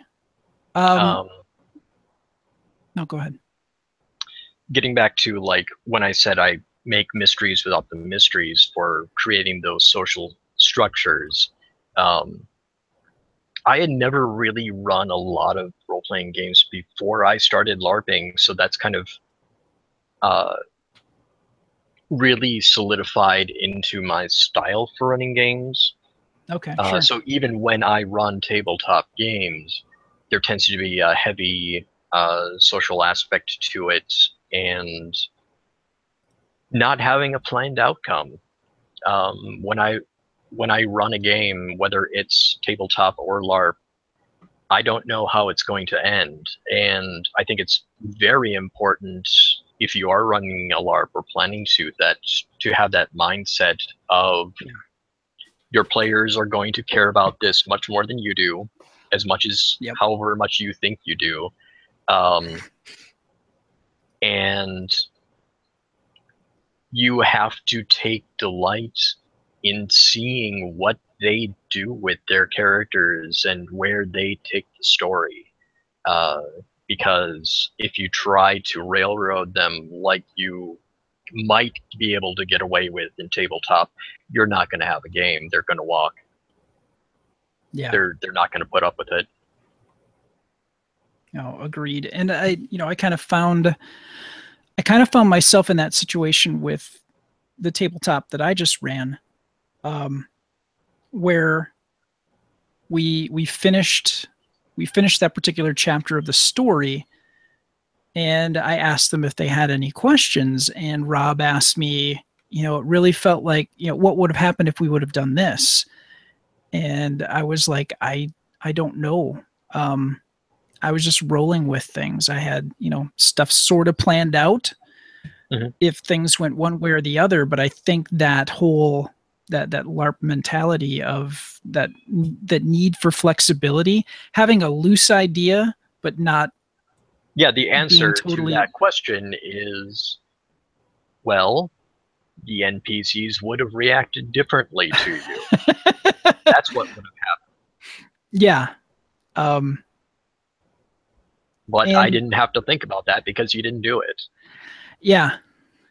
They kind of had expected a certain outcome, and I didn't feel that was right narratively. So, what they expected to have happen didn't. And that's just how it happened, And that just felt, it felt right. It felt that was the kind of organic conclusion to the steps that were taken and the things that happened. So, but yeah, especially from LARPing, that's an old LARP reflex. And as soon as you said that, I'm like, yeah, I did that too. And it felt right. Yeah. And I think that you're totally right. You just trying to. I know I'm right. Well, there is that. But railroading people into a conclusion, I did that once in a game, and the looks of betrayal on everybody's faces, I will never forget to this day. I literally gut punched everybody in that room. I didn't mean to, but at that time, it's like I had an idea. I wanted to go here, and I made it happen. And it wasn't organic, and I betrayed the trust of the group, and literally the game kind of fell apart within the next couple of sessions. And that, that was my fault. And I had to take responsibility for that. And that's something I, always try to keep at the front of my mind, that I need to be listening to what the other people are trying to tell me by how they're playing, the choices that they're making. Yeah, even from before they play, how they build their characters. Yeah. If nobody takes the computer skill in a modern game, don't make it about hacking. Yeah. No, absolutely. There has to be another way at that around. point, anything that involves hacking happens because they know a guy that can do it, and it happens off screen. Yeah. Yep. Or it doesn't need to happen. Yep. Yeah, you have to be flexible. There's no two ways about it. No two ways about it. So yeah, that's a takeaway from LARP, and something that definitely applies to regular role-playing games. Now, Glenn, you've been very quiet throughout and listening very, very politely throughout this whole thing. I assumed he went on another 10-mile Red Bull walk. Well, that could have happened, or he could be napping, and that's, I don't blame you. You are the BFD, sir. So, with the LARPs that you've played and the games that you've run, do you feel that the time that you spent in LARPs, has that kind of bled into your storytelling style, or is that something very separate? I don't know if I can separate the two. I mean, my storytelling style is just kind of me. Just most of my storytelling is very unprepared and winging it, which is what, as a player in a LARP, I think that's what a lot of LARPing is. I mean, you have your character, you have ideas, but I mean, because everything that's happening, you don't know so much that's happening. I mean, I think LARPing has given me more latitude for storytelling, just because there's a lot more people to interact with, for one thing. It's not just this 3 or 4 people are on the table. I mean, when I've LARPed, it's always been at least 30 or more people, I would probably say. And it's also a lot of people that I have no prior history with. So it's almost like you feel like you can push the boundaries a bit more. And I'm not saying like push the boundaries of like decency, it's just that you can try things that you wouldn't work with the group you play with at your tabletop. Because it's like, if it doesn't work here, it's no big deal. The odds of me seeing, this particular person playing a Tremere again is about 1 in 78 billion. So, and if you do see them, it's because you're LARPing with them again. Yes, it's because I'm LARPing with them. But I mean, I think some of my fondest gaming memories actually come from LARPs. As far as story goes, and just things that have happened. I mean, one of my favorites was with Dale. When I was the Malkavian who had the sketchbook that when I drew people, I would steal an ability.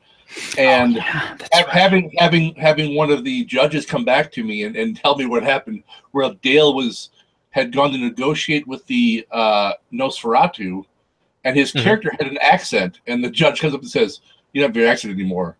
And they tell me that he then went, "I what? I mean, I what?" And it's just little things like that that it's cool, because you have these parts of the story that are happening that you aren't seeing as well. So you're relying on a lot of hearsay and what do you believe is true and what really happened in some stuff. And I mean, to some degree, that's cool. It can also be, there was one where we played at where some big fight happened, and all of a sudden, like, every person running the game was in a room with like 12 people who were having this big thing. And the rest of us are kind of wandering around going, what's going on? There's all these people in this room that we're not allowed in, and the rest of us are just kind of milling about. And I mean, those things can happen too. But yeah, no, I mean, I'd say it's kind of a broadening of my storytelling as opposed to what I do at the table. Yeah, I agree completely, but I would also like to say that you almost got my character killed from that. I know. I know I did. Well, I was talking to the Nosferatu when it happened, Yep. but I was late for meeting with the rest of my clan.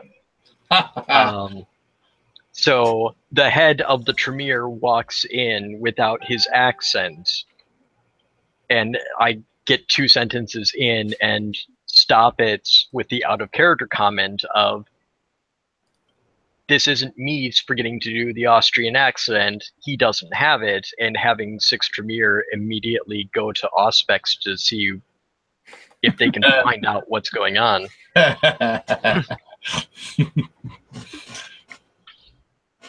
Yeah. That was a joy. It was for me. That was a one-shot, wasn't it? That was Yes. a one-shot. Yeah, I think that was the one where I was the head of the Malkavian clan, and I was doing Is This Your card. I just had the magic trick I was perpetually doing.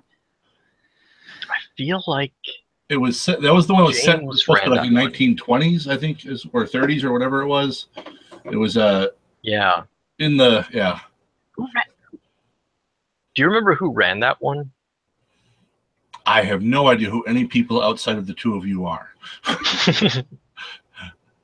I all I ever knew was the Freaks, and even there were a few there that I haven't You knew seen better than others. Yeah. Yeah, so yeah. I knew the two of you and Rob. I don't know if Rob was in that. I know Jess was, or at least some of them. Yeah. And Saren, so I don't remember who ran it. I'm just blanking on it. Yeah. Yeah. So many games. Well, it was so long ago. I'll also say that I've also had some truly awful LARPing experiences, but never with you Well, guys. that'll happen. Yeah. Yes. There's one group that used to meet at UWM way long ago. They were very much of the Anne Rice vampires are sexy and we should make everything about sex LARP. So, which is fine if that's your thing. It was not my thing. So that was a less good experience for me. Yeah. It's hard being the odd man out when in that type of situation. Yeah. Nobody likes being the third wheel, as it were. Yes. Or the 23rd, as the case may Or be. 23rd. Or the 23rd, yep. And I think there's a lot of gamers out there who would love to try LARPing, but I think it is intimidating for people. Start small. That's part of it. And I think part of what got me to enjoy it is the fact that I did these one-shots with you guys is how I started. If I had started out and I've been with some friends, I've gone and just done little bit parts where I help out and I play the NPCs, but I watch how some of the people interact, and if you're new to it, it's almost like you're an intruder to some of these people. Oh yeah. Yeah.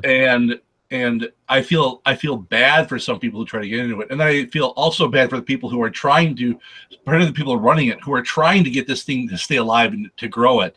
And there's the people that they're being fought by, and they're being fought by their own players. It's like, you don't understand. Yeah, I can't do this with just 8 of you.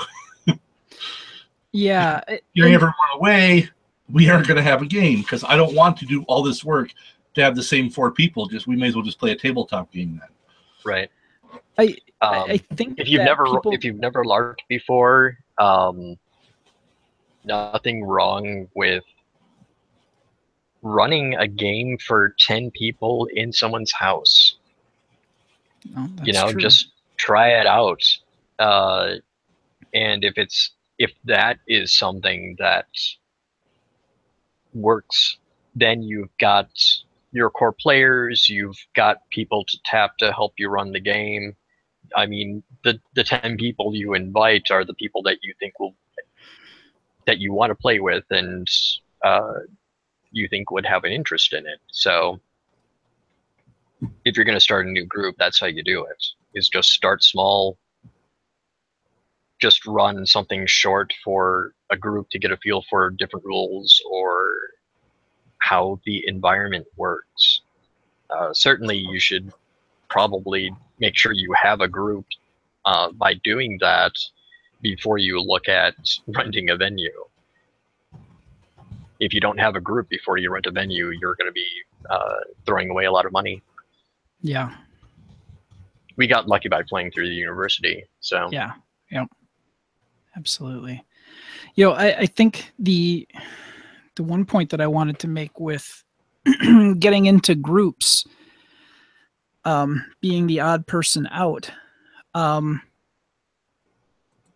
LARPing, and I'm not saying this in like a sexual manner at all, but it's very intimate in its storytelling.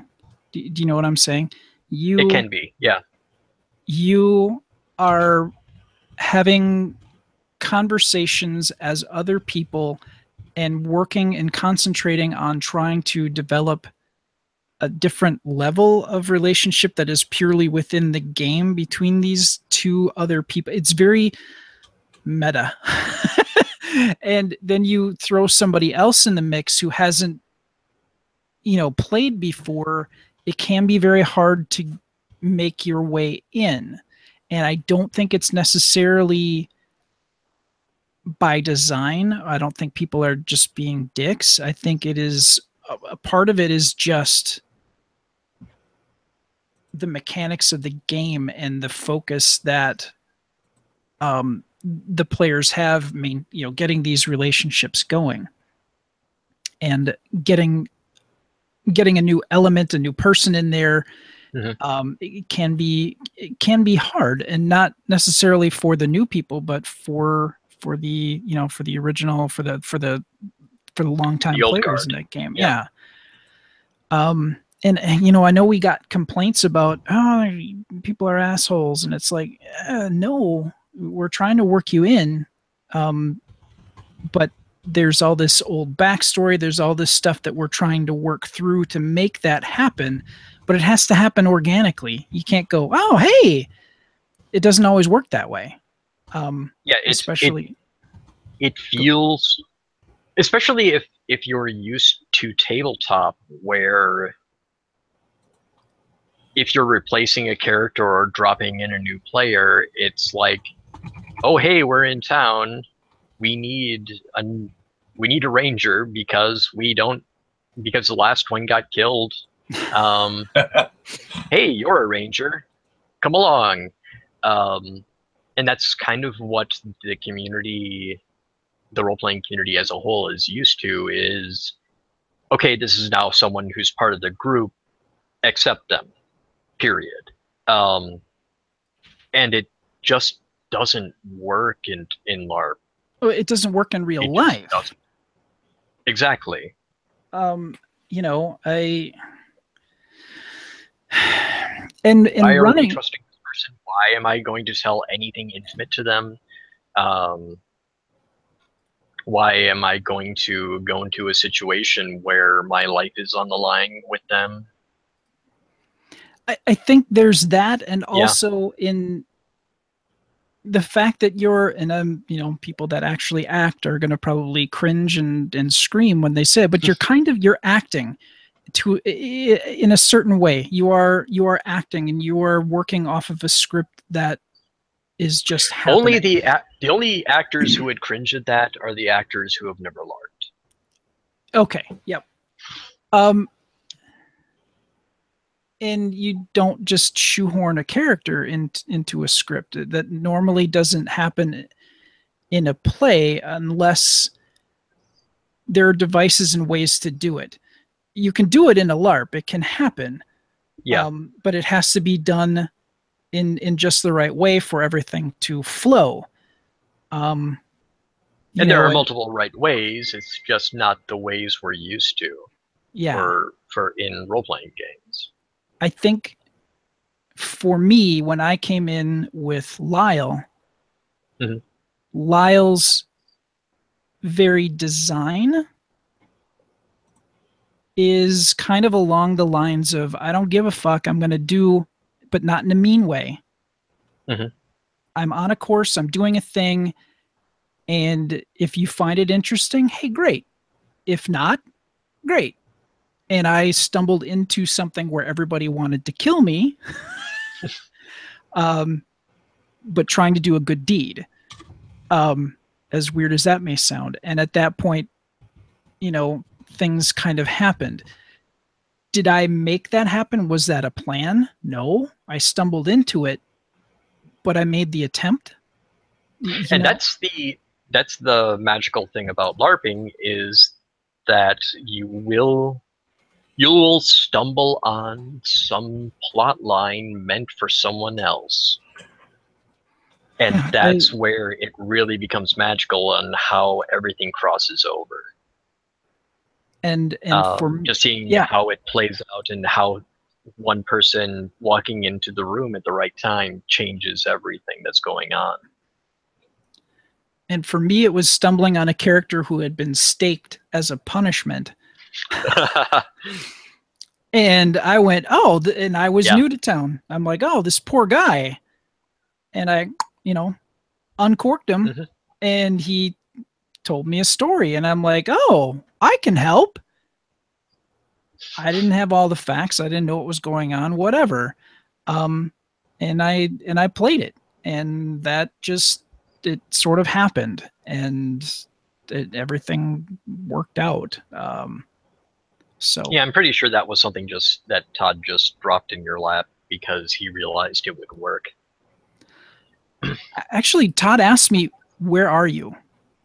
Which is a great question in LARP, especially if you're not, like, obviously in LARP, you are playing that you are running all over a city, but you're doing it in the confines of one building. Yeah. So we had the rule of where am I, or where are you? Which is, if you could say, okay, I was going here, and if you guess correctly that that's where the scene is taking place, you can walk into that Where scene. are you is something that we used as the game masters to find out where you are, and if there was something going on there that we had in mind, we could slot that in. But the where am I was the important part of that, where if someone walks into the room and you're having a private conversation with someone else, turn to them and say, where am I? And if they said the right location, then yeah, they walked in on the middle of this conversation. Otherwise, no, we went somewhere specific. We went to the top of the old church tower to discuss our plans. You can't just wander up here because you found us in by walking past all the rooms. Yep. So yeah. Yeah. So, but you know, like I was saying, I kind of sort of lucked into finding that entrance. So I mean, it's not impossible. It's not, and it's not geared to be that way. And unless you're playing with a pack of assholes, it's not that way. It's just the nature of you don't just, I mean, as a human day to day, you don't walk into a tight group of people and go, hey, it doesn't always happen. You don't always get the in. Something is going on. Maybe people are on their way to somewhere, and you know, it just doesn't work out. You don't get to be in at that point. And you know, if in a LARP, if the game masters are any good, they will do what they can to work you in, but they will also have a ton of other things on their plate that they're trying to do at the same time. Yeah. And often the players are very focused on playing their character. Some players are jerks. So most of them aren't. Their characters might be jerks, and it's hard to. Sometimes it's hard to tell the difference if you don't know them. No, it's very, very true. But you need to come with it with an open mind and a little bit of patience. Yeah. And I'm pretty sure for a while there, everybody nobody knew my name to begin with. Yeah. I was Lyle. And that was that. So, we've really. I'm probably, if I do. We're running long, aren't we? Yeah, when I do an audio version of this, I'm probably going to break it into 2 episodes. Oh, and then we may as well just talk for another hour then. Oh yeah, sure, that's perfectly fine. Is there anything else that you feel that we should cover? We really kind of we didn't cover the nuts and bolts of getting a venue, of, you know, actually facilitating, like finding the place to have the thing. We've really talked more about the social aspects and the the system that we used and so on. Well, that's the difficult part, as far as I'm concerned, is the nuts and bolts. Like I said earlier, start small. If you actually, like, the first 2 things you should do before you start looking for a venue is find your group. Find at least some players that seem interested in doing this once a month or more often. And that just comes from inviting people over to someone's house, hopefully with their permission, and playing for an evening. The other part of that is to do research on what LARPs exist in your town, or within an hour's drive. How many LARPs exist in a 2 hours drive? What kind of LARPs are they? Because if there are 5 monthly vampire LARPs in your city, you should not start a vampire LARP. You're not going to get people. They're all taken. You might be able to start Cthulhu Live or something like that, but you're not going to get people long term for a vampire LARP. Generally, you need to look at a larger area if you're looking at starting a contact LARP. Do you know what I mean by that? No. There are 2 basic types of LARPs: contact and non-contact, where the main thing that you will notice in a contact LARP are people carrying foam-covered sticks. Oh, okay. Yeah. Okay. Yep. And the more foam, actually, the less foam that is on the stick, the more you are expected to pull your punch. You swing your swings. Forte. I've tried a few. I've just never enjoyed it. But I do know that there's a number in Wisconsin where we're at, and there are a number everywhere. It's probably a bigger hobby than non-contact LARPs overall. But if you're looking at that kind of LARP, you need to look at a larger area for saturation of LARPs, because people expect to travel a little bit more to get out of the city centers, so they've got places to move around and swing their swords. You're not going to play it downtown. You're going to play it out in the woods someplace. Sure. Yeah. Yeah. So, yeah, get a group, find out what the overall community is, whether that's just searching online, hitting up any local brick and mortar stores to see if people have either heard of LARPs that are going on, or if they've got a bulletin board with games advertised, that kind of thing. And if it seems like there's a place for that, then you get to the joy of trying to find a place that you can rent cheaply, or ideally for free, that will lets you have enough space for enough time. Because any night you're going to play, you're going to want 4 hours at least of playing. You will probably run long. You will need time to clean up afterwards, and you'll need time to set up beforehand.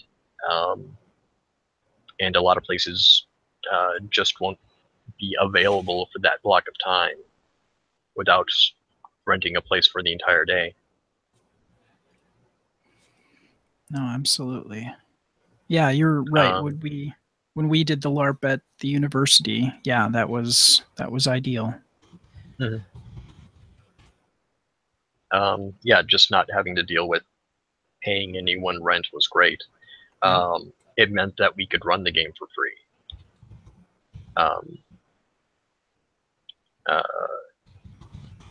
If you're paying rent, you will probably have to ask people to pay to play.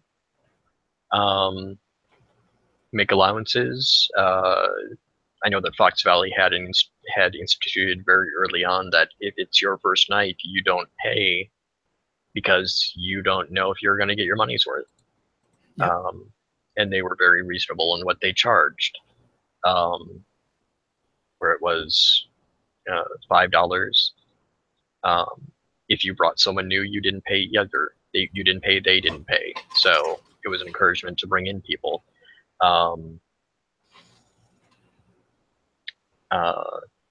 But that being said, you need to get people. You need to keep your price low so that people are willing to pay it. If you wouldn't pay that to play a game, no one else will. Yeah. That's always a good benchmark. Don't try to make a profit. If you can cover your cost, you're doing it well. Yep. If you're losing a little bit of money, then you need to talk to your players about getting more people. Be honest with them about it. It's like, we need more people, or we need to raise the price. Let's see if we can get more people first.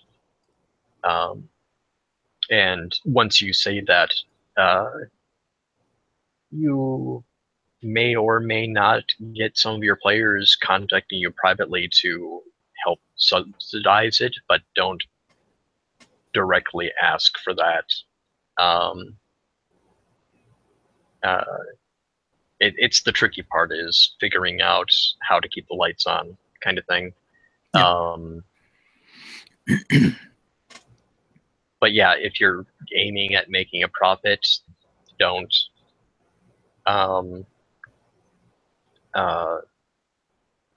If you're aiming at making a profit doing this, the only way to do that is to only run at conventions where you're allowed to take a cut of what's being provided by the players. Yep. And then you're going to be doing that year round of storylines and traveling a lot. And I don't think a lot of people would find that worthwhile. So the only people that really do that are generally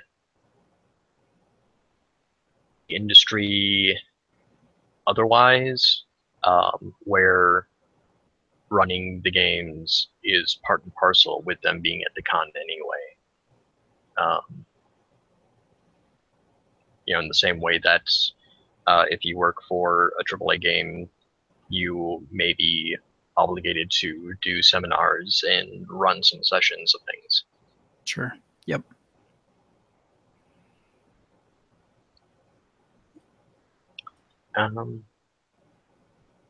I think that's the very brief 10-minute version of what you need to do to pull things together. After that, the very brief of what you need for personnel is you need someone who is willing to say no to the rest of your staff, much less your players. Someone's got to be a final voice of what's going on. Nowadays, you definitely need someone to coordinate forums.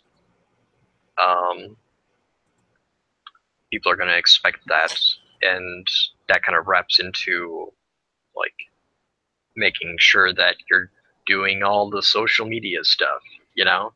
Yeah. Not something we dealt with back then. No. But, you know, nowadays people are going to wonder why you're not, you know, advertising your vampire LARP on Pinterest.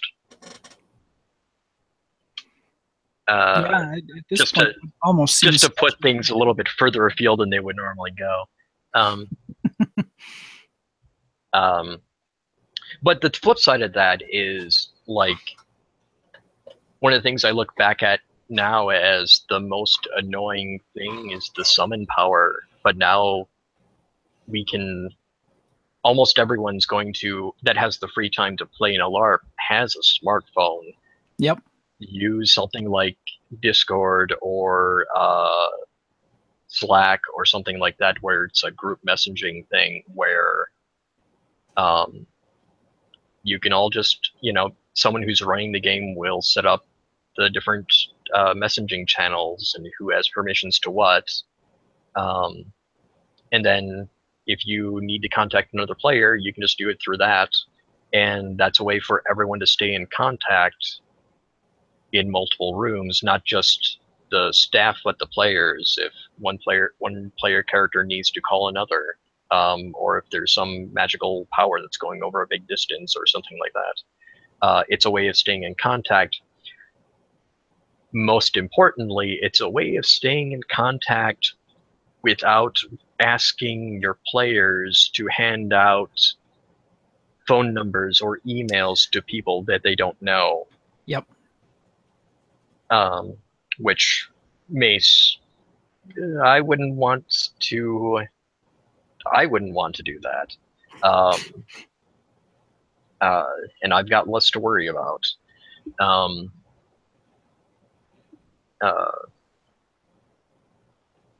So that's, you know, take advantage of the technology that's around.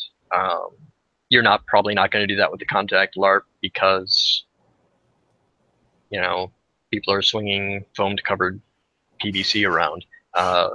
You may want to not have your phone in your hand while that's going on. Yeah. Yep.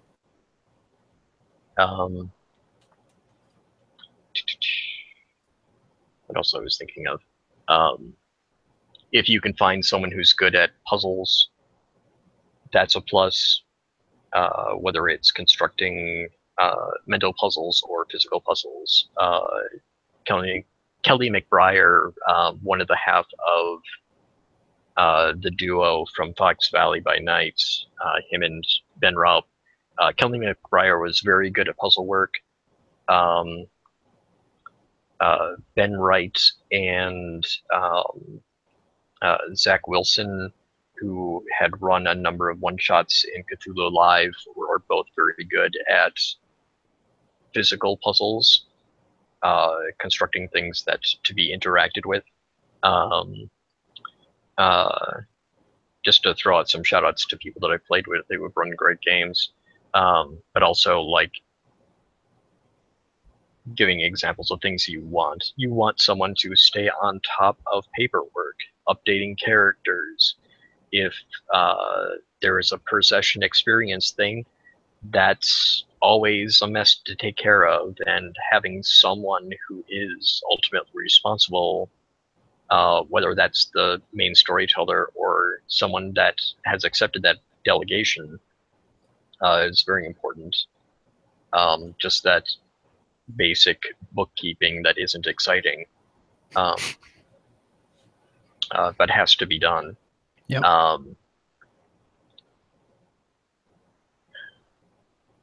Yeah, people who know the rules. You need a few of those around. And some of these are going to be the same people. Obviously, you're not going to just pull in someone to make puzzles for you. Yeah.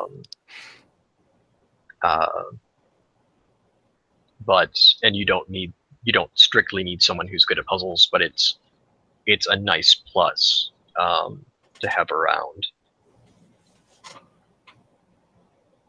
I don't know. Can you think of other things that would round out a good team? To me, it was when I selected the people I selected for the last time I ran, it was I had ideas for different plots that could run throughout the year. And I selected people that I thought that would play to their strengths. Okay, yeah. That had a good idea of the rules, had either run before or had a very good grasp of the narrative system. and character. Yeah. So I selected Kat. I selected Ian. I selected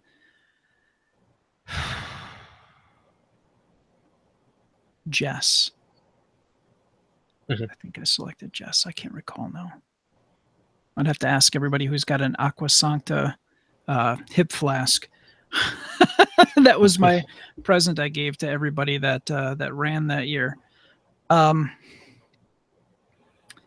And yeah, so those were my and they could play well with others. Right. The most important part, that those people that I selected would be able to most certainly work together, and would put story before the rules to a certain degree.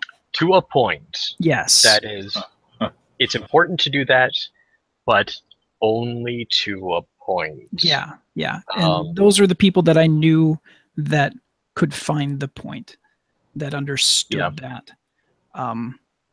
So that there wasn't an uneven handed ruling on certain things. People could swap in and out of storylines if they weren't needed somewhere. And they could, easily, maybe they wouldn't have made that call per se, but they would go along with it because they'd understand it, that it made sense at the time, or, something like that. So that's why I chose the people that I did. And I think that year went well. Yeah, it did. I can't think of anybody that was, well, I take that back. There were some people who were upset, but they were upset because of other things. Yes. That were not necessarily in my control at all. Yep. As so often happens. We're human beings, and not everybody gets along with everybody else, and that's neither good nor bad. It just is, and that's just life. So that does taper into the cautionary, in that there is something that you have to be aware of before you decide to run a LARP. And that is, you might have to ask someone to leave. Yeah, yeah. If you're not comfortable with confrontation, you cannot run a LARP, because you're partially responsible for of a lot of other people. Yeah, not just the narrative and the fun. Yeah, you have to be the parent sometimes and say no to either decisions that are, people are wondering if they can do certain things, but also issues of safety, like real world things, where if somebody is uncomfortable with something that somebody is doing or saying, you have to step in. I've got two briefs on that, where very early on we had someone that was, I don't even remember his name. He was just a player, someone who joined from playing at the university,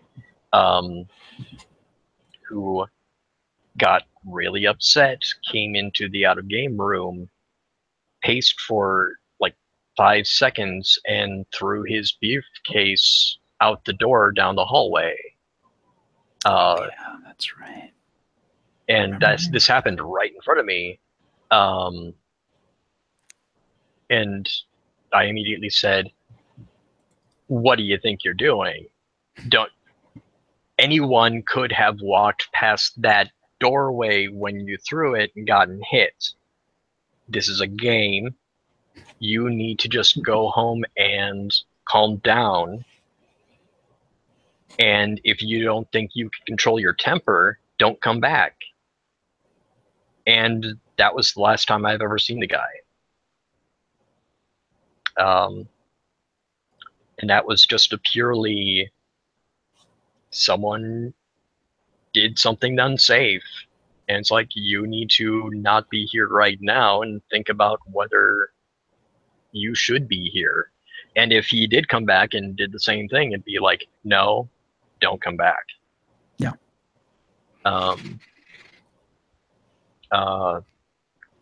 The flip side of that is the only time that I've ever run a game and felt like I needed to stop a scene, I didn't need to stop the scene.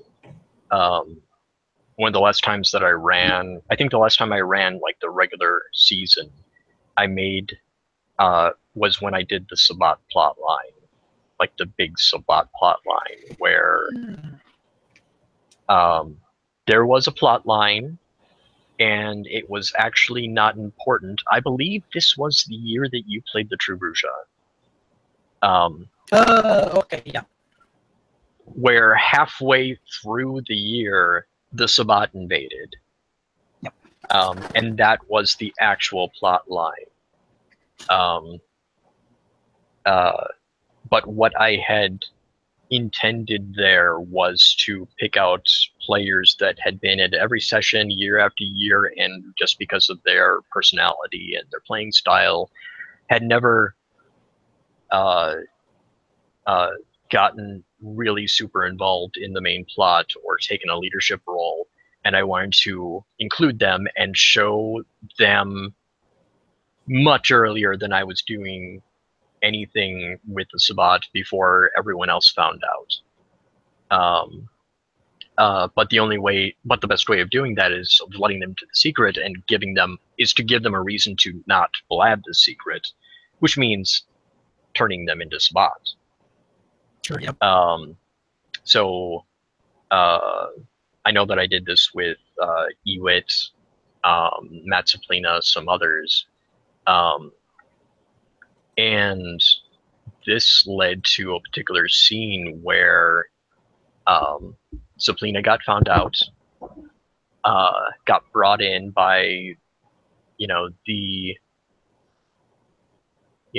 you and Rob and Jess and all of our A-listers that always seem to be in the middle of things.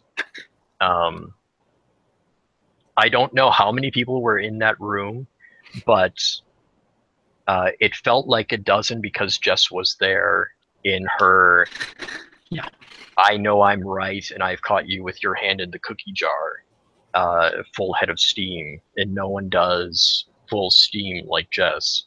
Nope. Where the rest of the players were absolutely sure that Saplina was completely complicit with whatever was going on. And he wasn't. He was just someone who got in the wrong place. And, in character was someone who had just gotten the wrong place. Out of character was someone that I had put there. On purpose. And I'm watching the scene, and it's just, he's breaking down and doesn't have any answers to give to these people that are just coming at him with all these questions and accusations. And I lean in and I say, "Are you okay?" And he drops the act just long enough to say, "Yeah, I'm fine." And he goes back into it. It was like, "Oh, you fooled me." So it's like the transformative event again, where it can be, can really provide a lot of role-playing opportunities, but it can also go wrong. Sure. Yeah. Matt was a hell of a role player. He was like the quiet surprise. He was the quiet surprise. He was really good. Bill Waters ran deep there. And now that you mentioned that, I'm remembering that now. Getting a little bit of sound issue from you. Oh, I'm sorry. I do remember that scene now a little bit better now that you mentioned it. So, Yeah, you're getting feedback, Brad. Am I? Yeah. Yeah. Okay. Or distortion or something. Hang on.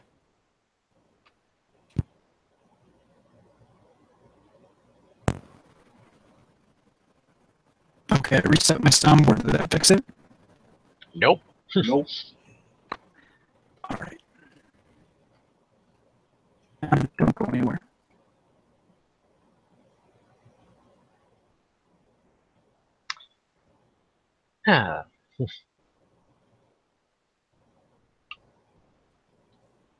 It's fine. I have nowhere else to go. Okay. That fix it? That fixed it. Yes, that fixed it. All right. Okay, but my point with that is that you have to keep your eye on things and keep an eye for if you do need to step into a scene and shut it down. It just happened that I didn't need to for that scene, but you never know what people are going to think is okay but isn't. Yeah. You got to be very careful with that. You've got, like you said earlier, you've got to be the adult. Yeah. And, because especially for the situation we were in, we were there under the good graces of the university. Yes. But that still meant that you were responsible for injuries, you were responsible for damage, you were responsible for the venue. You're always responsible for the venue. Yeah. Always treat your venue well. Always clean up after yourself. Yes. Always try not to break anything and be completely honest with the owners if you do. Just always respect your venue, because it is much easier to keep a venue than look for a new one. You only ever want to look for a new one because you don't have enough space in the one you're in. Yeah. That's the only reason you ever want to look for a new venue. Yeah. Yeah. We went through several with Fox Valley where just for whatever reason, the people who owned the venue didn't want us there anymore, and it wasn't anything that we had particularly done. It was just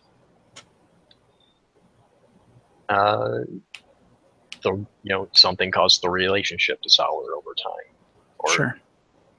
They didn't expect us to keep doing it every month. Yeah, they thought it would be short term. Yeah. Yeah. Yep. Or somebody higher up the chain wanted that time, or whatever. You never know. Yeah. Or there was a change in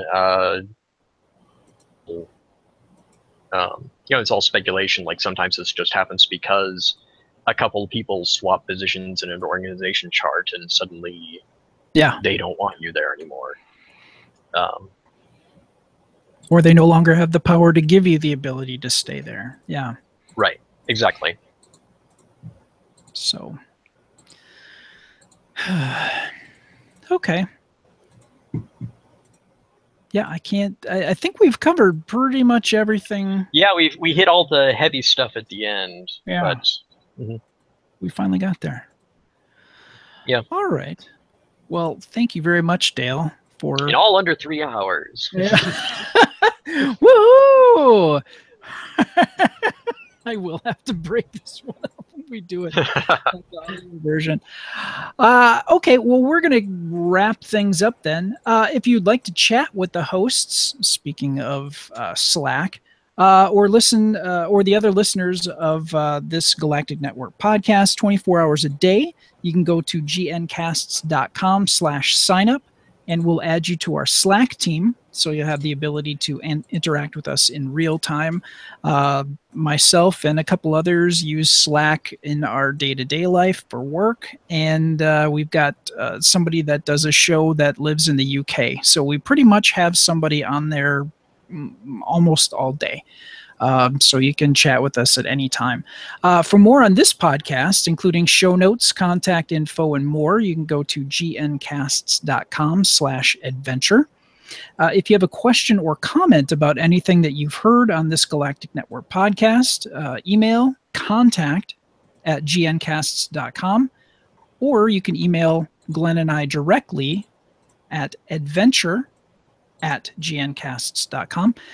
We also have a voicemail number that you can also text to, which is 805-328-3966. Again, 805-328-3966. Or you can just go to gncasts.com/contact. We do read and listen to and most certainly appreciate all of your feedback. Please subscribe to this Galactic Network podcast by going to gncasts.com/subscribe, or you can search for us on iTunes, Stitcher, Google Play Music, or anywhere podcasts are offered. And also, thanks again to Central Battery Works. Oh my God. Gotta fix that in post too. Central Battery Music Works, Mark Wooldridge, for our theme music. And Glenn, I'm gonna your second place here, Glenn. I'm gonna thank Dale first. How's that? Yeah. Let the apathy flow through you. That's fine. I don't care. Dale, thank you so much for spending about 3 hours with us talking about LARP. Anytime.